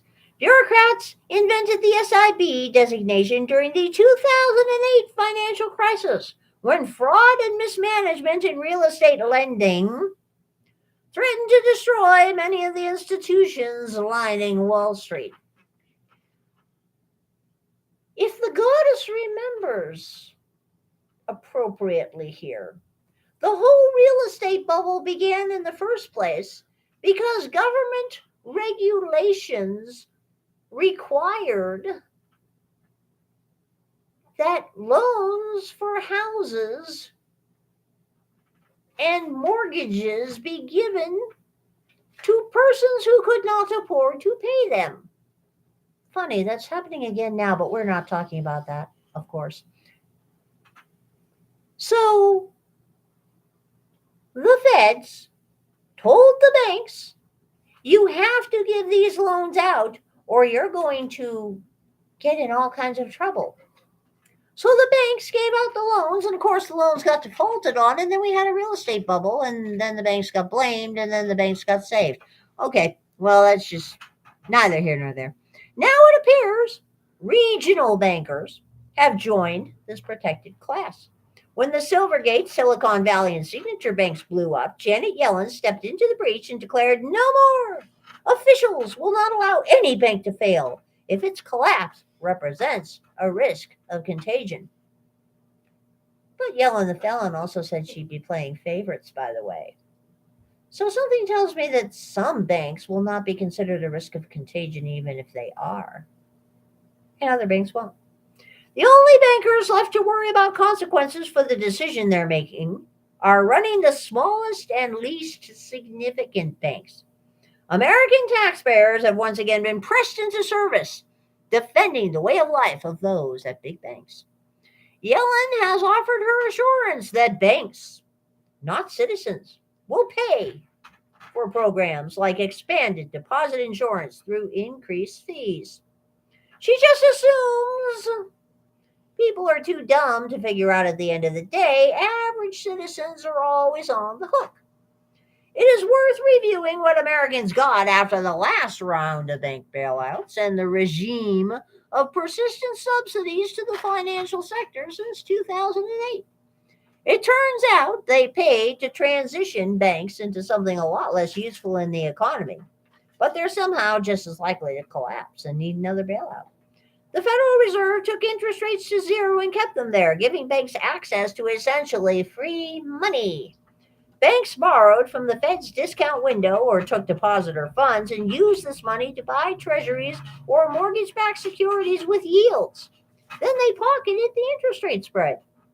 The scheme was wonderful while it lasted for the banks. There was no way to lose as long as rates stayed at zero. It was unfortunately entirely counterproductive in terms of growing the real economy. This money wasn't lent to entrepreneurs and consumers who might actually do something useful with it. It was simply a windfall for the financial sector and government budgets, both of which kept growing relative to the rest of the economy. Today, interest rates are on the rise and the wheels are coming off. Banks made the assumption rates would remain low indefinitely. When that turned out to be wrong, the banks began sliding into insolvency as value of their vast holdings of bonds fell. The problem is compounded by deposit flight at small and regional banks. Clients are nervous about what they see happening to balance sheets, and they're moving deposits into the too big to fail banks. Now the government is riding to the rescue once again. If the expanded deposit guarantees and special lending facilities don't do the trick, Americans can be sure that Janet Yellen and the Fed will roll out even larger and more expensive interventions. The U.S. economy is slowing down, and many expect the coming recession will be a doozy. Banks may soon have to contend with declined demand for new loans and rising loan defaults on top of the current troubles with their balance sheets. There is no question letting banks collapse would be devastating to the economy. It would be worse today than 15 years ago, since the stimulus fed financial sector has only grown larger as a percentage of the overall economy. The bailouts and lack of consequences for behavior ranging anywhere from incompetent to criminal could end in an epic financial disaster that ultimately collapses the US dollar. A question is whether officials will be able to artificially prop up the banks one more time, or if the final reckoning is now upon us. This is a good question. It should also be noted that in the interesting fall and rise and still coming to an interesting denouement situation with Credit Suisse, the bank that ended up getting Credit Suisse at yard sale prices is now like 3 times the size of the entire Swiss, banking system. But that's okay. It should also be noted that even The Economist had an article lately about how, for some reason, there seems to be a discrepancy between the amount of money that banks say they have and the amount of money that's showing up on their balance sheets now. Quite a few hundreds of billions of dollars are just kind of unaccounted for. As a matter of fact, some estimates say that as much as $2 trillion is unaccounted for. The banking sector is apparently emulating an average year at the Pentagon. Just saying. Why can't banks raise their rates on deposits? Well, anybody with a sense God gave a doorknob knows the answer to this one, but the goddess is going to see what money markets has to say about it. As the Federal Reserve has hiked rates from 0% to over 4.75, the average interest rate on bank deposits has remained low, around the FDIC's national average for savings accounts of 0.37%. This has led many to ask the simple question: why aren't banks raising the interest rate on deposits? The Hotel California banking system. One reason is they simply don't have to. The banking system is like the Hotel California. Relax, said the bank man. We are programmed to receive. You can check out anytime you like, but you can never leave. In today's economy, to have a money balance of any size is to have a bank account, period. Really now. How interesting. There is literally no way out of it or around it. Oh, really now? How interesting. But what about cash? Sure, you can withdraw cash, but if you're still a creditor to the Federal Reserve, the bank of all banks. The answer isn't complete, though. Banks could still compete with one another to raise deposits. For example, if Bank ABC wants to attract deposits, they could offer 1%, while Bank XYZ across the street only offers 0.5%. So why don't they do it? For a more complete answer, we must revisit the concept of stateful. STATEFUL. Banks are like humans, are stateful. What does it mean to be stateful? Stateful is when a saved memory or experience alters future decisions or outlooks. People are stateful because they have memories and past experiences, which impact their future actions. Banks borrow short, they accept demand deposits. And lend long, they buy long-dated treasuries or MBSs.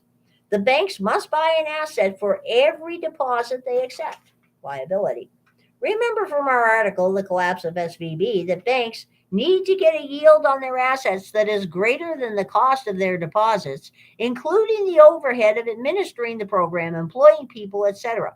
No one, even a bank, is above or outside the market. If you have deposit inflows in 2020, then you buy what's available at that time. You are a price taker.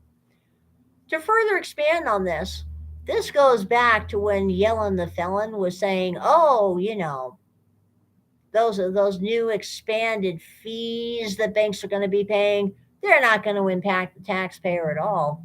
Really now. They're just one more reason for banks to not give you interest on the money that they stole from you. Okay?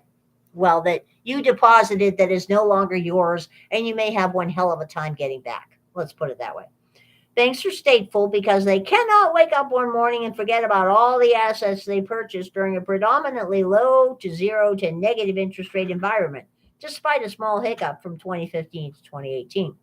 And they accelerated purchases of assets in 2020 during a period when interest rates made historic lows, including the 10-year note hitting 0.57%.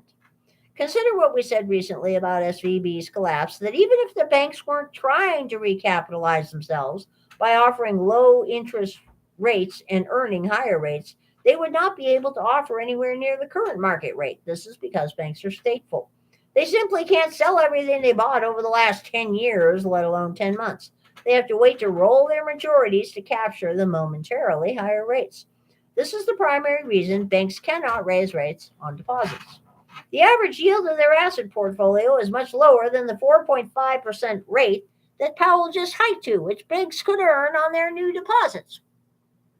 It is worth noting the reason they got in this mess is because they take all the money they get from us and they invest it in U.S. Fed Treasury securities, which are not worth jack shit. Yeah. What are banks earning? How much lower is difficult to say. Bank balance sheets are notoriously opaque. The only thing more opaque than a bank balance sheet is the Treasury's balance sheet. Go read treasury.gov someday. It's scary. Okay? However, if we were to get out a pen and turn our napkin over, we could use the Federal Reserve's balance sheet as a proxy for the banking system at large. According to analysis, the average duration of the Fed's portfolio was 8 years in 2018. Using crude math, we guess the average yield of the Fed's portfolio in 2018 to be around 2.61%.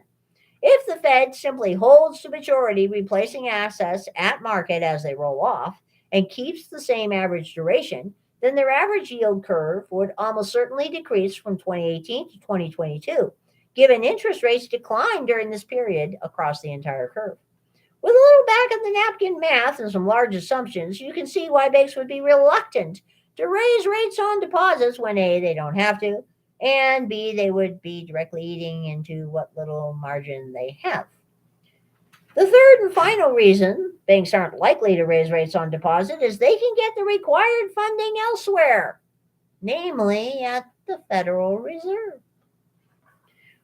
The Federal Reserve created a new program to provide new funding lines in response to bank troubles. We have only one point to make here. If the Federal Reserve is offering troubled Republic Bank and other banks $1 for 80 cents worth of collateral, albeit at higher rates, they'd be a fool not to take it. This is an incentive. When it comes to describing the incentives native to today's monetary and banking systems, there's a preferred adjective we like to use: perverse. And this is about as perverse an incentive as they come. As long as the Fed is incentivizing banks with this funding, banks will be in no hurry to raise the rates on deposits. Whatever word you want to use for the current system, free is not that word. Everything we've described above is in direct contravention to the principles of a free market in money and in credit. There is no way to avoid being a creditor to the Federal Reserve and the banking system, unless, of course, you don't use it at all, except for those fiat dollars.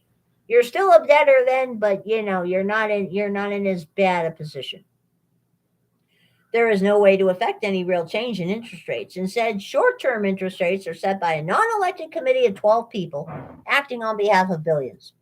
Lastly, there's no penalty for engaging in harmful, wealth-destroying activity, so it would seem at least. But the bill will come due here. Another term for interest rate manipulation, especially to the downside, is financial repression. We need the freedom to choose what money we want to transact in. We need a financial system that is responsive to the changes in desires and time preferences of savers and wage earners, as well as marginal productivity of entrepreneurs and companies. We need a system where individuals are responsible and accountable for the consequences of their decisions for good or ill. We need a system where incentives are properly aligned. Yeah, like that's going to happen anytime soon. We should be so lucky. I don't think we'll be so lucky. Sorry. Just saying. And there are several interesting articles on Zero Hedge, including one about today's current event in Tennessee that might be of interest to some people. YouTube doesn't like Zero Hedge, just so you know. But it is well worth going to Zero Hedge. Oh, man! GM is discontinuing their current Camaro. No immediate successor has been announced. This isn't good. No more Camaro. Well, the current Camaro is nothing like the classic one anyway, so I suppose that's perfectly all right, Cubans are apparently now invading Florida by air. Motorized gliders. It's a rather innovative way for illegal aliens to get into the country, but apparently a couple of them flew into Florida using motorized gliders the other day. Gold is at $1,962.10. Silver is at $23.11. Platinum's at $975. Palladium at $1360, and rhodium's at $7,300. Yeeks. Gold price settles above $1,950 as markets look to this week's testimonies on bank failures. Gold settled about $50 below the 2,000 an ounce level on Monday as markets look toward Washington to increase confidence in the banking sector, with back-to-back hearings examining recent bank failures in the United States. After testing the $2,000 level a few times last week, gold retreated and settled above $1,950 on Monday as risk sentiment improved. However, markets remain worried about the state of the banking sector in the United States, which is why all eyes are on the two House and Senate committees hearings Tuesday and Wednesday that will aim to boost confidence in the banking sector and examine regulatory failures that led to the collapse of Silicon Valley Bank and Signature Bank. The witness list includes, this should be good, Federal Reserve Vice Chair for Supervision, Michael Barr, Federal Deposit Insurance Corporation Chairman, Martin Gruenberg, and Treasury Undersecretary for Domestic Finance, Nellie Leung. Barr's testimony released on Monday blamed the banking failures on a textbook case of mismanagement. He added the banking system is strong and resilient. We will continue to closely monitor conditions in the banking system and are prepared to use all our tools for any size institution as needed to keep the system safe and sound, Barr said. Our first step is to establish the facts, to take an unflinching look at the supervision and regulation of SVB before its failure. This review will be thorough and transparent and reported to the public by May the 1st.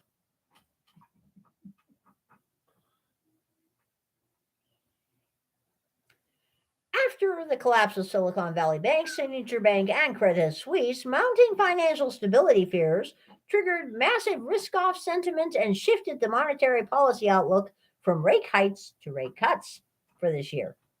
The failure of two U.S. regional banks and a major Swiss bank and the surge in UK government borrowing costs last year shows the effects of monetary tightening take time to filter through the economy. Well, no shit, Sherlock.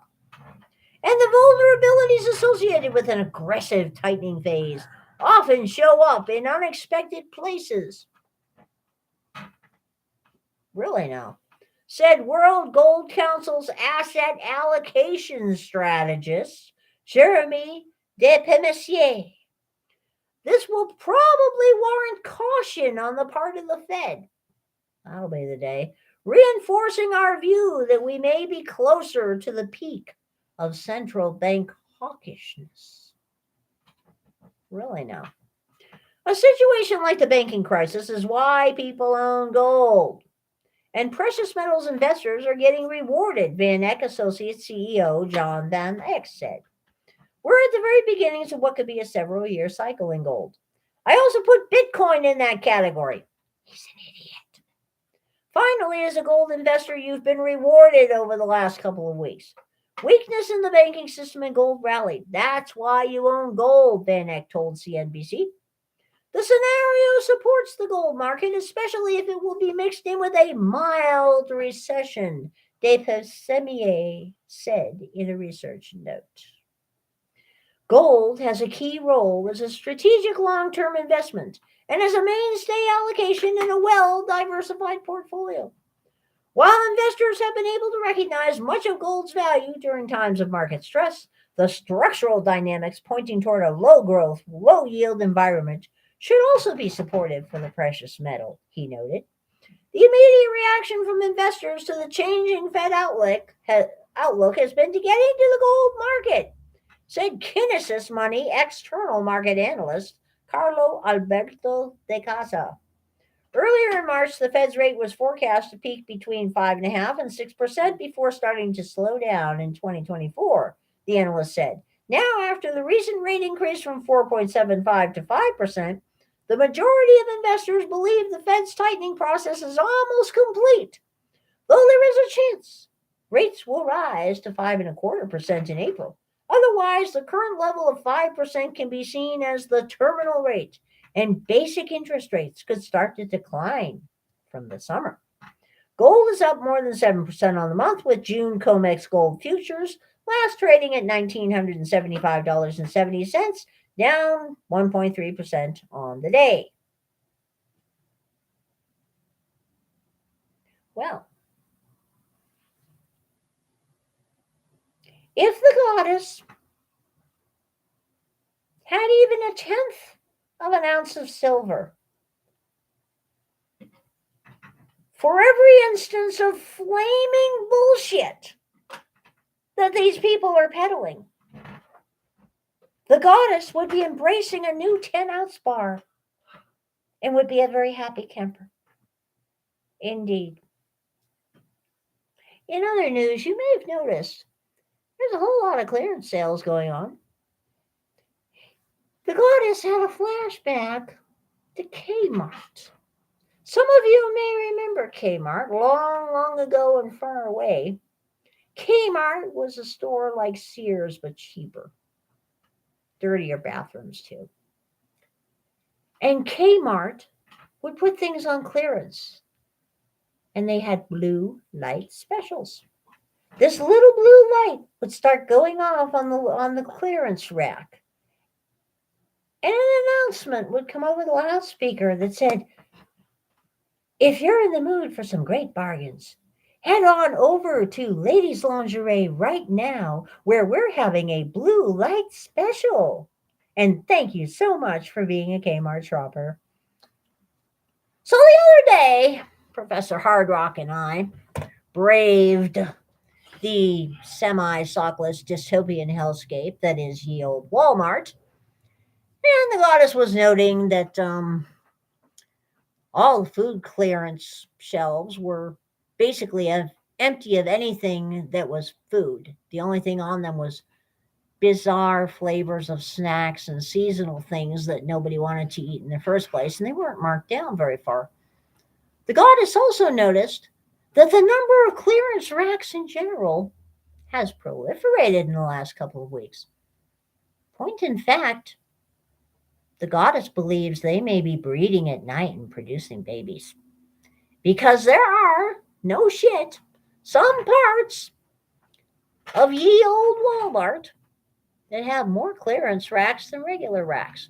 And while we were wandering around and the goddess was noticing that there were certain sections of the food inventory that were even barer than usual, an announcement came over the loudspeaker that caused me to stop in my tracks. Because this voice came over the loudspeaker and said, "Hi, everybody. We just want to let you know that if you head on over to women's apparel, men's apparel, and several other departments, you'll find some great clearance racks and great sales right now. And thank you for shopping your local Walmart." Walmart done channeled Kmart. The Kmart, the same Kmart that went bankrupt and was purchased while in bankruptcy by Sears Roebuck Company that was also in bankruptcy at the time. And then they both mysteriously disappeared. The goddess never did figure out how a company that's already in bankruptcy proceedings can purchase another company that's also in bankruptcy proceedings. But, that's neither here nor there. So I was looking around. I noticed there's a whole lot of clearance stuff around right now. One of our local stores finally got rid of the last of their Valentine's stuff the other week when they bought it down to like 85% off. There are reports online that certain craft stores finally got sick of trying to sell their Christmas things along with their Valentine's things and threw them out. The dumpster diving communities are having a lot of fun.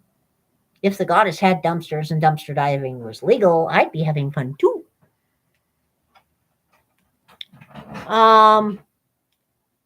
Well, I will tell you, a lot of people are abusing minors. I haven't heard of the Hollywood elites doing it. If they are doing it, it could be an indirect thing. The biggest abuse of minors right now that is going on, other than the artisanal gold miners in South America that are under the thumb of cartels working in conjunction with corrupt government officials and corrupt non-governmental organizations, you have the issues going on with cobalt mining over in Africa, which apparently the Hollywood elite don't care about at all. But then again, the Hollywood elite don't care about anything. I will look into it and see what I can find out about the Holly weirdos. I tend to ignore them because, insanity's catching. Good idea to ignore Holly weirdos. But I will look into that, Paul, and find out what the hell they're up to over there because you never know. I will say this. The goddess was very pleased to see that the mouse is falling into financial hardships. The goddess banned the mouse from her house long ago. I'm sorry, when we moved away from the old days of Frankie and Annette and proudly put on your mouse cut ears, it's time to meet the Musketeers, and went to all this slutty stuff that's going on now, that ain't happening. The goddess banned the mouse. Yeah, Hollywood elites do abuse minors, Paul. A lot of them were on Epstein's list for all kinds of reasons. And all those Hollywood producers like Harvey Weinstein, everyone knew for decades that Harvey had a casting couch and he especially liked to get young teenage girls on it. It was an open secret, but Hollywood didn't care. Hollywood didn't care about, what's his name who was married to Mia Farrow? Woody Allen. Yeah, Hollywood didn't care about him either. Hollywood didn't care about that. What was that other dude's name? The one that married a really, really young girl. Yeah, I moved to France. And moved to France, yeah. Well, anyway, that's a common thing among Hollywooders. They're all like that. No idea why. Roman Polanski. Roman Polanski, thank you very much. But yeah, the mouse is in financial difficulties. Apparently, believe it or not, charging more than most people pay for their mortgage for a month for a family of two to go to Disneyland or Disney World for a day isn't working out too well. Apparently, making sure that every movie you make contains a transgender, gender fluid, queer, two-spirited person in a polyamorous relationship with several people of indeterminate genders, because there are now 97 genders, isn't very popular with real people either. Apparently, roundly announcing that all of the classic movies like Song of the South and the classic songs like Zippity Doo Dah that we all remember from going to Disneyland when we were children and it was actually affordable by the average human being, are racist, sexist, misogynist, or whatever the ist of the day is, and removing them isn't very popular either. Apparently, teaming up with a very exploitative and highly overpriced scented wax company named Scentsy so that you can pollute all the indoor spaces like bathrooms at your park with scented wax diffusers and oil diffusers that upset people's allergies and shit, annoyed a few people as well. So now, sad to say, the happiest places on earth are going to be laying off thousands of workers over the next couple of weeks with scant notice and no decent severance packages. And apparently a couple of C-suite people are getting the axe as well. Unfortunately, that is going to have some blowback because they were so deep into the diversity, equity, and inclusion over there that there is nobody in their C-suite that does not check off at least a half a dozen intersectional boxes. So no matter who they fire, anywhere from M-suite up, no matter who they lay off, no matter for what reason, they're going to be racist, oppressive, mansplaining, misogynist, whatever. They will be several of the ists of the day, and they will get in trouble. This is the smallest violin in the world playing a song of sympathy for the mouse because Walt Disney did have his issues, but he would be freaking rolling in his grave now, and I hope he is laughing his ass off in his grave when Disney goes belly up, because sooner or later they will. Netflix also this week decided to get rid of some of their newest, wokest offerings because they turned out to be abysmally unpopular. Really, really unpopular. Marvel still has not gotten the picture.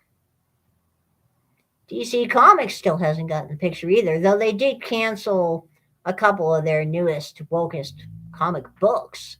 They're still cranking out the movies that are enough to make a normal person deeply regret wasting the money on the ticket, which is why the goddess wants nothing to do with Hollyweird whatsoever. That said, the goddess enjoyed the Jesus Revolution, and the company that made the Jesus Revolution is making another video that's coming out soon. I believe it's called what? Ordinary Angels or something along those lines. So, It's going to be another actual, normal, feel-good story with no bullshit all Based over on the reality. place. based on reality. Based on reality. So, the goddess is going to find herself setting foot in a movie theater again for the unprecedented third time in about 2 years. This may turn into a trend if more people make movies, but I doubt it. I really don't know how far it will go in that regard. But the backlash is beginning. Because sane people will only take so much of this nonsense. When it really comes down to it, you most of us are live and let live individuals. The goddess is absolutely a live and let live individual. You can be as much of a nutball as you want.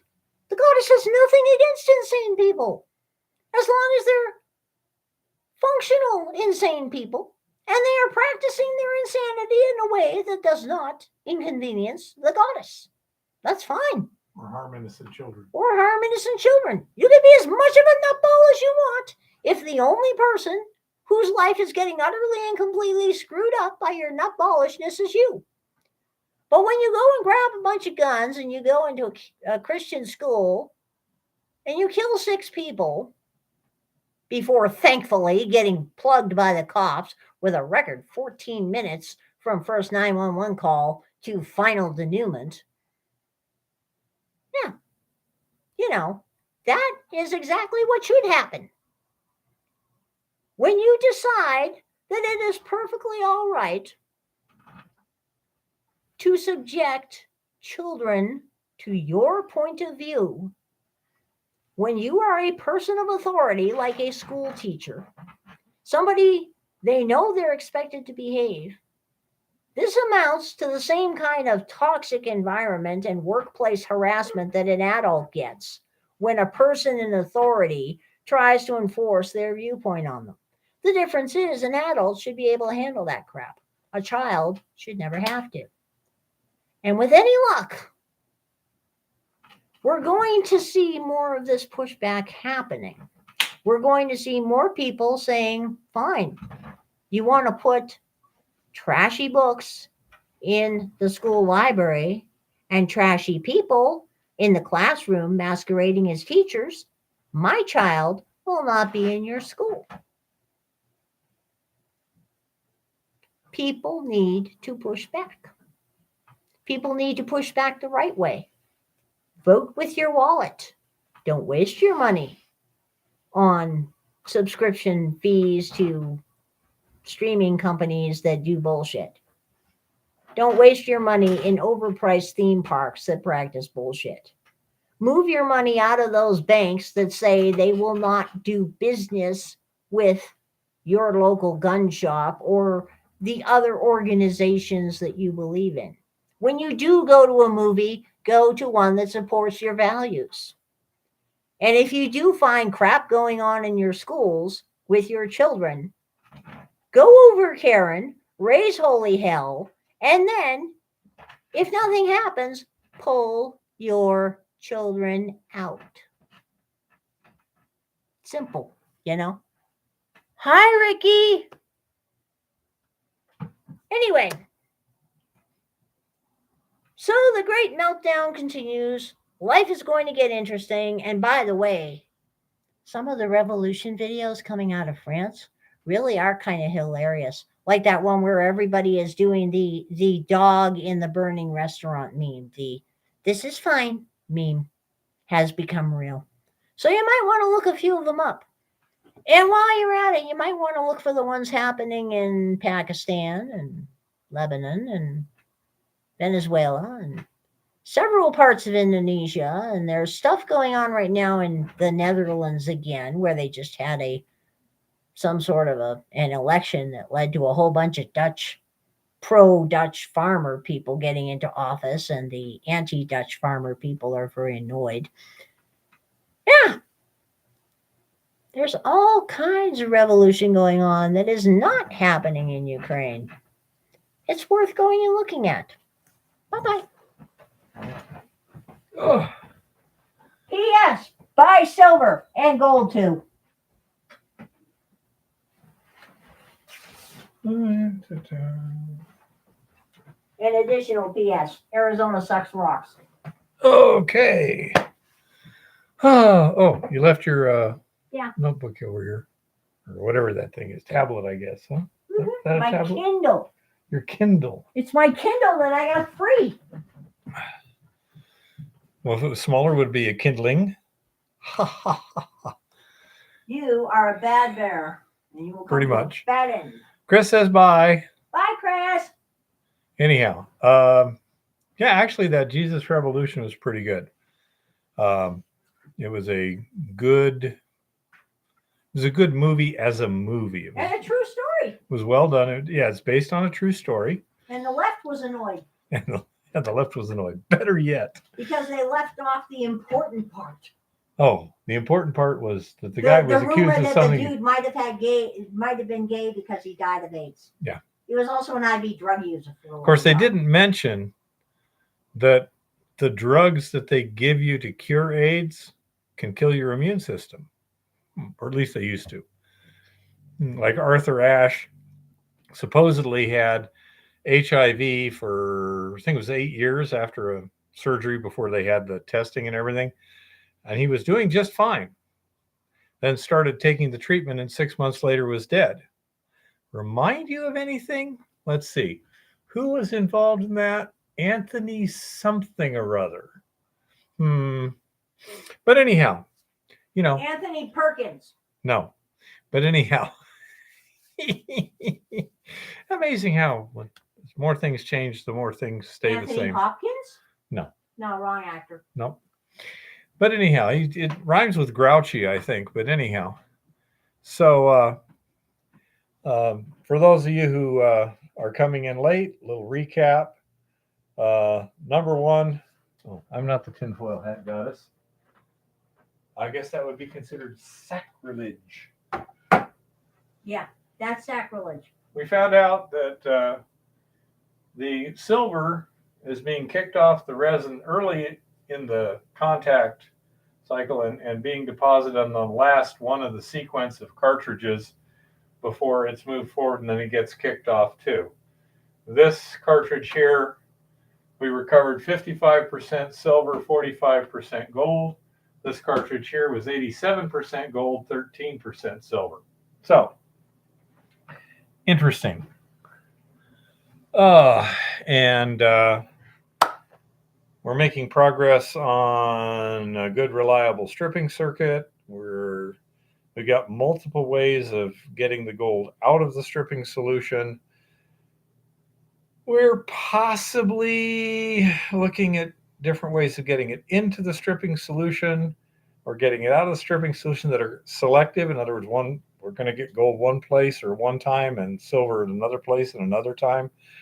Not terribly important with Montana B because the silver is there in approximately the same concentrations, which means about 1/100th of the value? No, about a 70th of the value. So it's not terribly important at this mine. On the other hand, if we have a mine that has a much higher silver concentration, that may change. So we shall see what we shall see. But everything's going pretty well. And we found out a number of interesting things. I'll be putting up some videos this week, but I don't have them videotaped at this time. And so I should have maybe 2 or 3 this week. We shall see what we shall see. Anyhow, so that's the situation there. Are there any questions or any subjects anyone wants to talk about at this point? And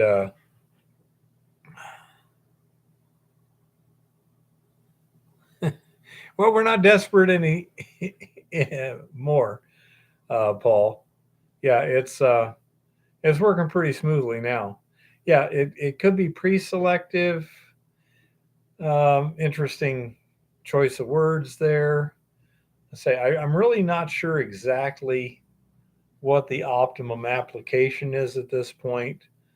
Going to have to keep most of the experiments on hold until we get back to milling, where we're creating more mill solutions, more loaded resin, and able to actually monitor the stripping circuit. And we may, as Chris pointed out earlier, it'd be nice to have a test for silver in the mill solution, also something that was selective for that. Not sure if we'll be able to come up with that very easily, but we can give it a try. I don't know. But again, it's an interesting situation. And currently, I was out to the ranch last week and everything is still frozen solid. Not much signs of any melting out there, except the road was pretty bad. Wow, that would be that would probably not be terribly profitable, Paul. But yeah, that was a good joke. Um, I wonder how being asymmetric would work. Would that be a selling point or not? I don't know. But yeah, pretty good, Chris. Chris says, I'm a heavy metal stripper.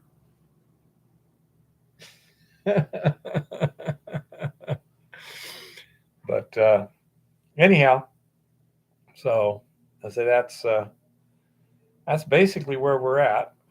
And now we're pretty much going to have to get into repair and maintenance items and get everything up to speed. I don't know about brass or big, but one. um, Maybe there'd be room for one big brass one on the other side now. Who knows? Um, but yeah, we got to get that Stutenroth fully up to speed. Want to get the little crane on it, get a snorkel on it. It's got a lot more dust ingestion problem than the RC46, because the RC46 I can turn into the wind pretty easily. And that, yep, that's right, Paul. And so I can usually keep the carburetor and the air intake pretty well out of the dust. And there's a little thing there that would be easy to hang a piece of pipe on that would just go up, 5 feet or so directly above the engine. So it'd be pretty easy to work a snorkel on that one. The Stutenroth doesn't have anything to hang anything on, but we put the little crane on there and we should have that. So we shall see what we shall see. Anyhow, got to get the truck up and running. Possible, Chris, but that gets a little more complicated. If it just zip tied a hose to the pipe, just put a little U-bend at the top so the rain doesn't go in it, that would probably be a lot easier to keep good seal on and stuff like that. But we shall see what we shall see. And I don't know. It's a interesting time out there where lots of interesting things are going on. And not sure what the price of gold is going to be in the future. However, there was a gentleman, I'm not sure exactly, had never heard the name before, but according to Tim Pool, this guy's, a financial guy of some sort. And he, some guy was making some kind of wager. I mean, he made some kind of statement. And then this guy came back and said, I'll bet you $1 million against one Bitcoin that in 90 days, the Bitcoin will be worth more than $1 million. He wasn't basically saying Bitcoin was that great. He was saying the US dollar is going to collapse in 90 days. I have no idea if he's correct or not, but it was interesting. He said, yeah, we can put them in an escrow account, and 90 days, we'll each take possession of the other guy's thing. I'll put $1 million in an escrow account to do that bet. So that was kind of an interesting statement, but I don't know, how accurate this guy's prediction. I have no clue. But yeah, it certainly looks terribly unstable. The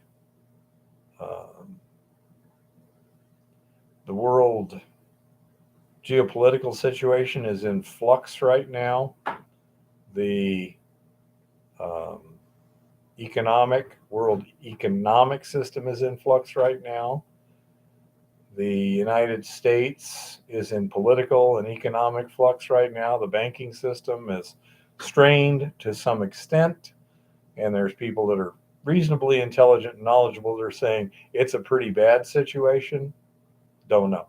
We'll find out by next fall, that's for sure.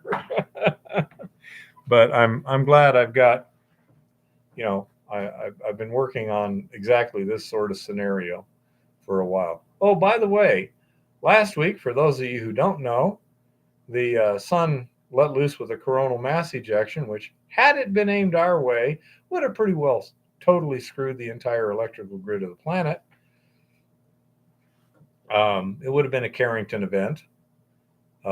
So, it's like, we should stop counting on luck and start, hardening our system so they can handle these things. Sooner or later, the luck's going to run out. Are you having to dig out a lot of snow last week? No. We're getting relatively light snowfalls. Then we get a day or two of mild temperatures, which pretty much melt it, dry it out, etc. And then we'll get another little snowfall. Let's see what the WE weather Helena, Montana. Yeah. Okay, let's see. Tuesday, today was a high of 40, cloudy. Tomorrow, Tuesday, high of 39, sunny. Wednesday, high of 29, 40. Thursday, high of 30 with some snow. Friday, 31. Oh, sorry, no. Friday, 45. Saturday, 44 with some snow.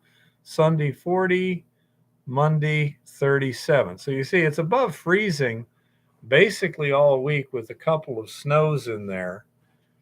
And so that's, I say it snows, it melts. It snows, it melts. Not a big problem. But the back roads are pretty sloppy.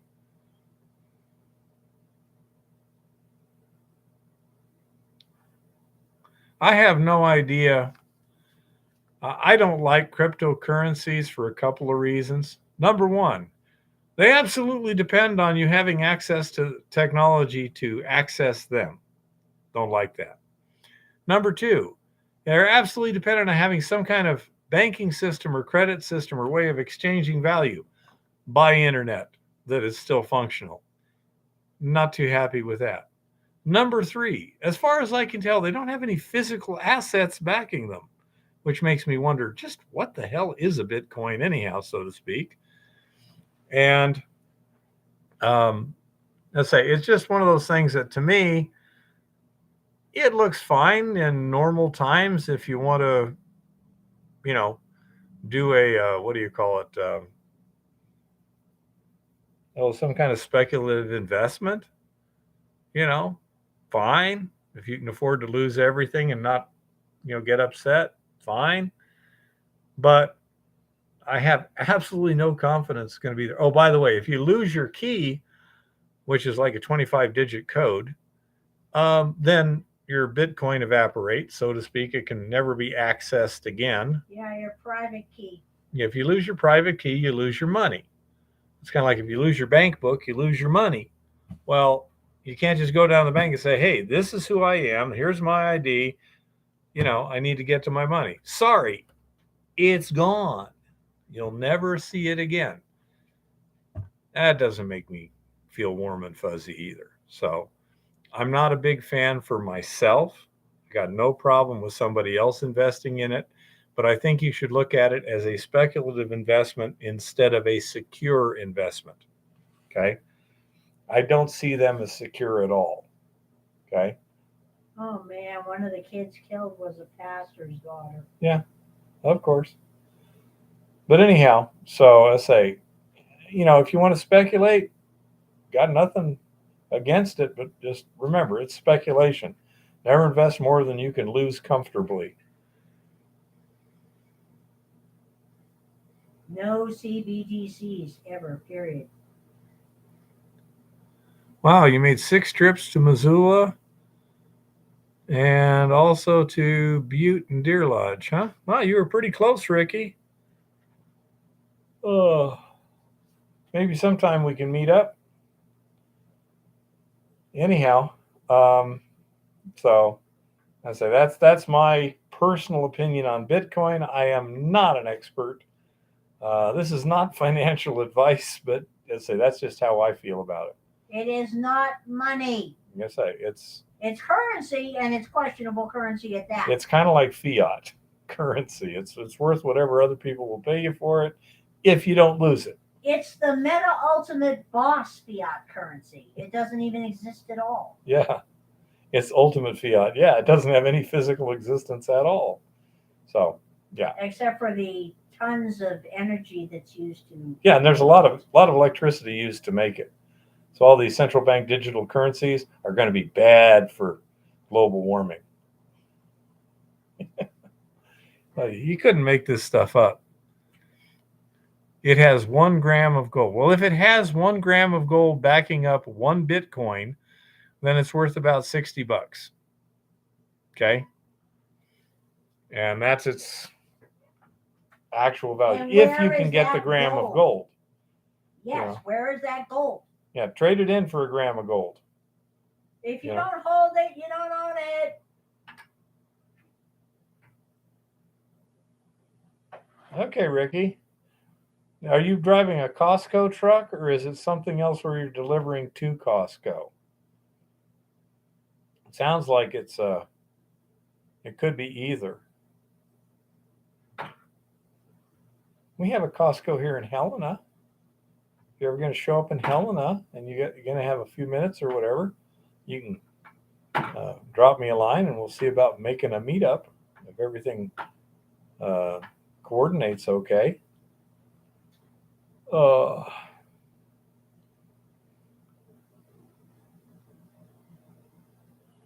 But anyhow, so that's my thought on Bitcoin. I would not invest in it because I don't have money that I can feel comfortable losing. So I'm not going to play that game. If you buy precious metals, you have a physical something that you can exchange for either fiat or other physical somethings. So I feel much more comfortable with that. Yes, I know that it's not likely under normal circumstances to appreciate a huge amount in short periods of time, although I would say under the current circumstances that may be the case. I would not be surprised if precious metals did not skyrocket in the near future, mostly because I expect the US dollar to collapse. I don't know, Paul. That's possible. Would not be surprised. There was a guy, I think it's part-time prospecting out of Australia, who brought up a good point. He says, if you see a little mine somewhere that somebody's, that's it's either open for claiming or somebody's selling it, it's just a small mine, and it doesn't seem to have a lot of workings, just like, there's a shaft in the ground or whatever. He says that might have been just so they could fence gold they stole somewhere else. It's just a plausible location that they could say they got gold from. You drive for Swift, huh? Man, they are all over the place, Ricky. That's a big company. My son used to drive for Swift long ago, and then he drove for Werner too. Yeah, her son used to drive for Swift and Werner.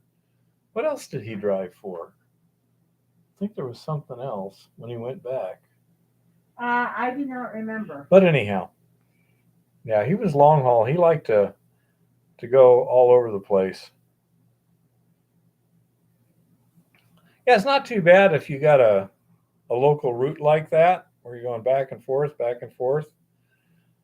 Say her son liked to do the long haul stuff, coast to coast and this sort of thing. He enjoyed that. Now he's working for the transportation department, city of Boston, and having a great time. He's doing what he wants to do, which is safety department on what do they call that? Mass transit rail. And so he's doing a good job and really enjoying it. So that's a wonderful thing.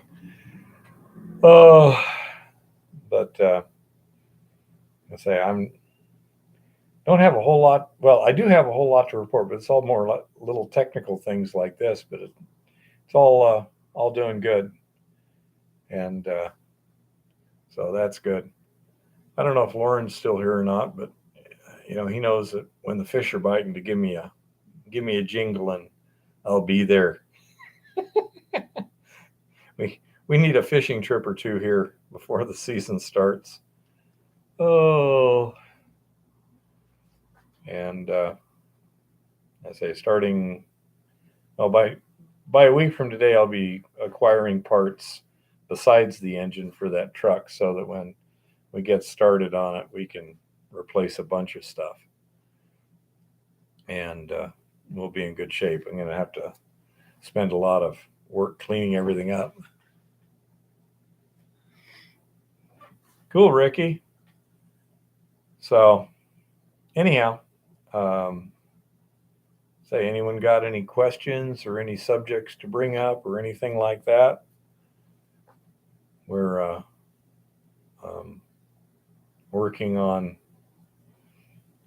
the what do you call it? We're getting ready for the season now. Just a few little things to tune up milling wise, and some repair and maintenance items, and get ready to go. It should start warming up here soon, and all the snow has to melt, the roads kind of dry out, and we can theoretically get on it.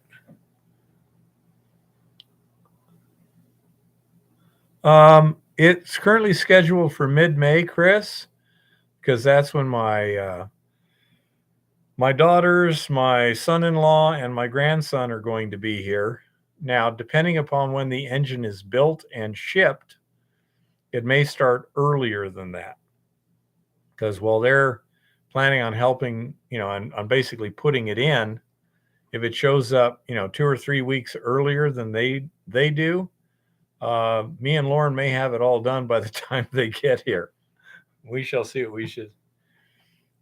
Did I change our resins? No, we did not. We have still, we've got the Max Water 104-133 and the Pura Gold. Both of them eluted reasonably well.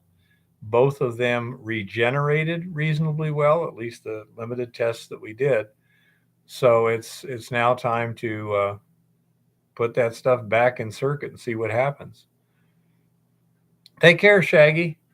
We'll give it our best shot. Now, my brother ought to be here in probably a couple of weeks also. Should be here sometime in April. But need to keep an eye on that. He's got a somewhat flexible schedule, so I might be able to just let him know when the rainbow trout are spawning, and he can just zip on up here. We shall see what happens. But anyhow, that's the basic situation, and everything's going pretty good. And we're just going to have to get back into production and go from there. I'm feeling reasonably good. Eva's feeling reasonably good, but I have no idea how strong she is right now.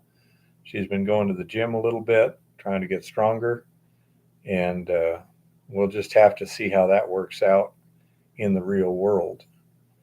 At this point, it seems more like muscles and ligaments are the weak point rather than the vertebra itself. 327. So let's see. It's next week, if I'm not mistaken. Yeah, a week from today. I got to be at the doctor at 8:15 in the morning, little one.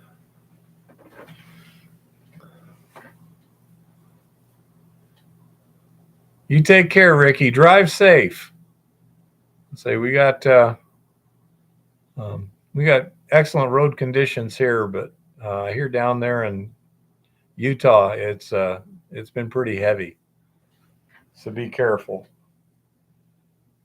And that's like we're. Why do we have so many truck drivers? There's several of them that we've got. Interesting. But anyhow, that's basically what's up. And they don't have much else to report. I'll get some videos up this week. See where we're going from there. And start fixing stuff and getting it ready to go. We got a lot of stuff to haul back out to the ranch once the temperature goes back up. And I got a door to put up at the ranch. Right now, that doorway is just covered by a piece of OSB we screwed on that day. And that door I'm going to have some help with. That baby is heavy, the new one. So that I'm going to need a little help with. Either that or Eva running a floor jack. If we needed to, we could do that. I could set it on a floor jack and she could raise it and lower it to the point where I could start getting the screws in there and then go from that point. Once I got the hinges, or at least, 3 screws in through hinges, at that point I should be able to,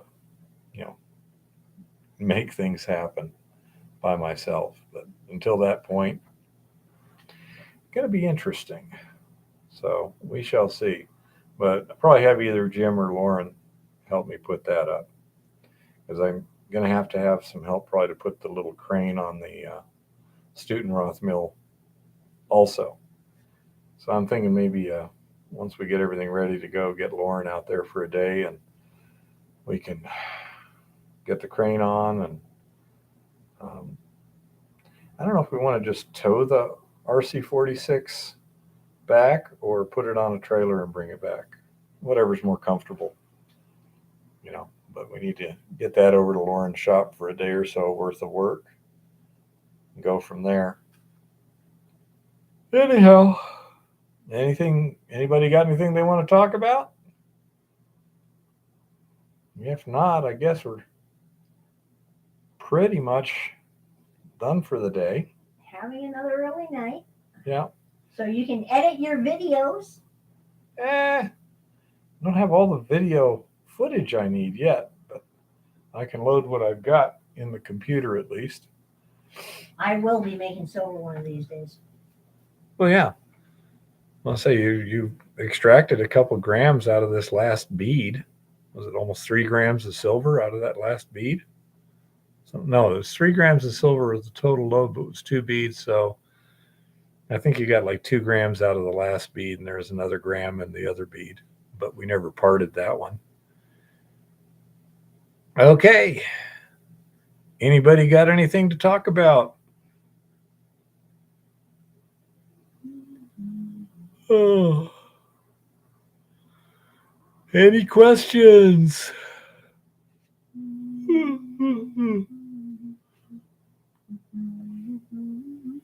All righty. Well, I guess we'll call it a night then. You guys take care and keep your eyes open, your head on a swivel. Happy prospecting and keep it safe out there.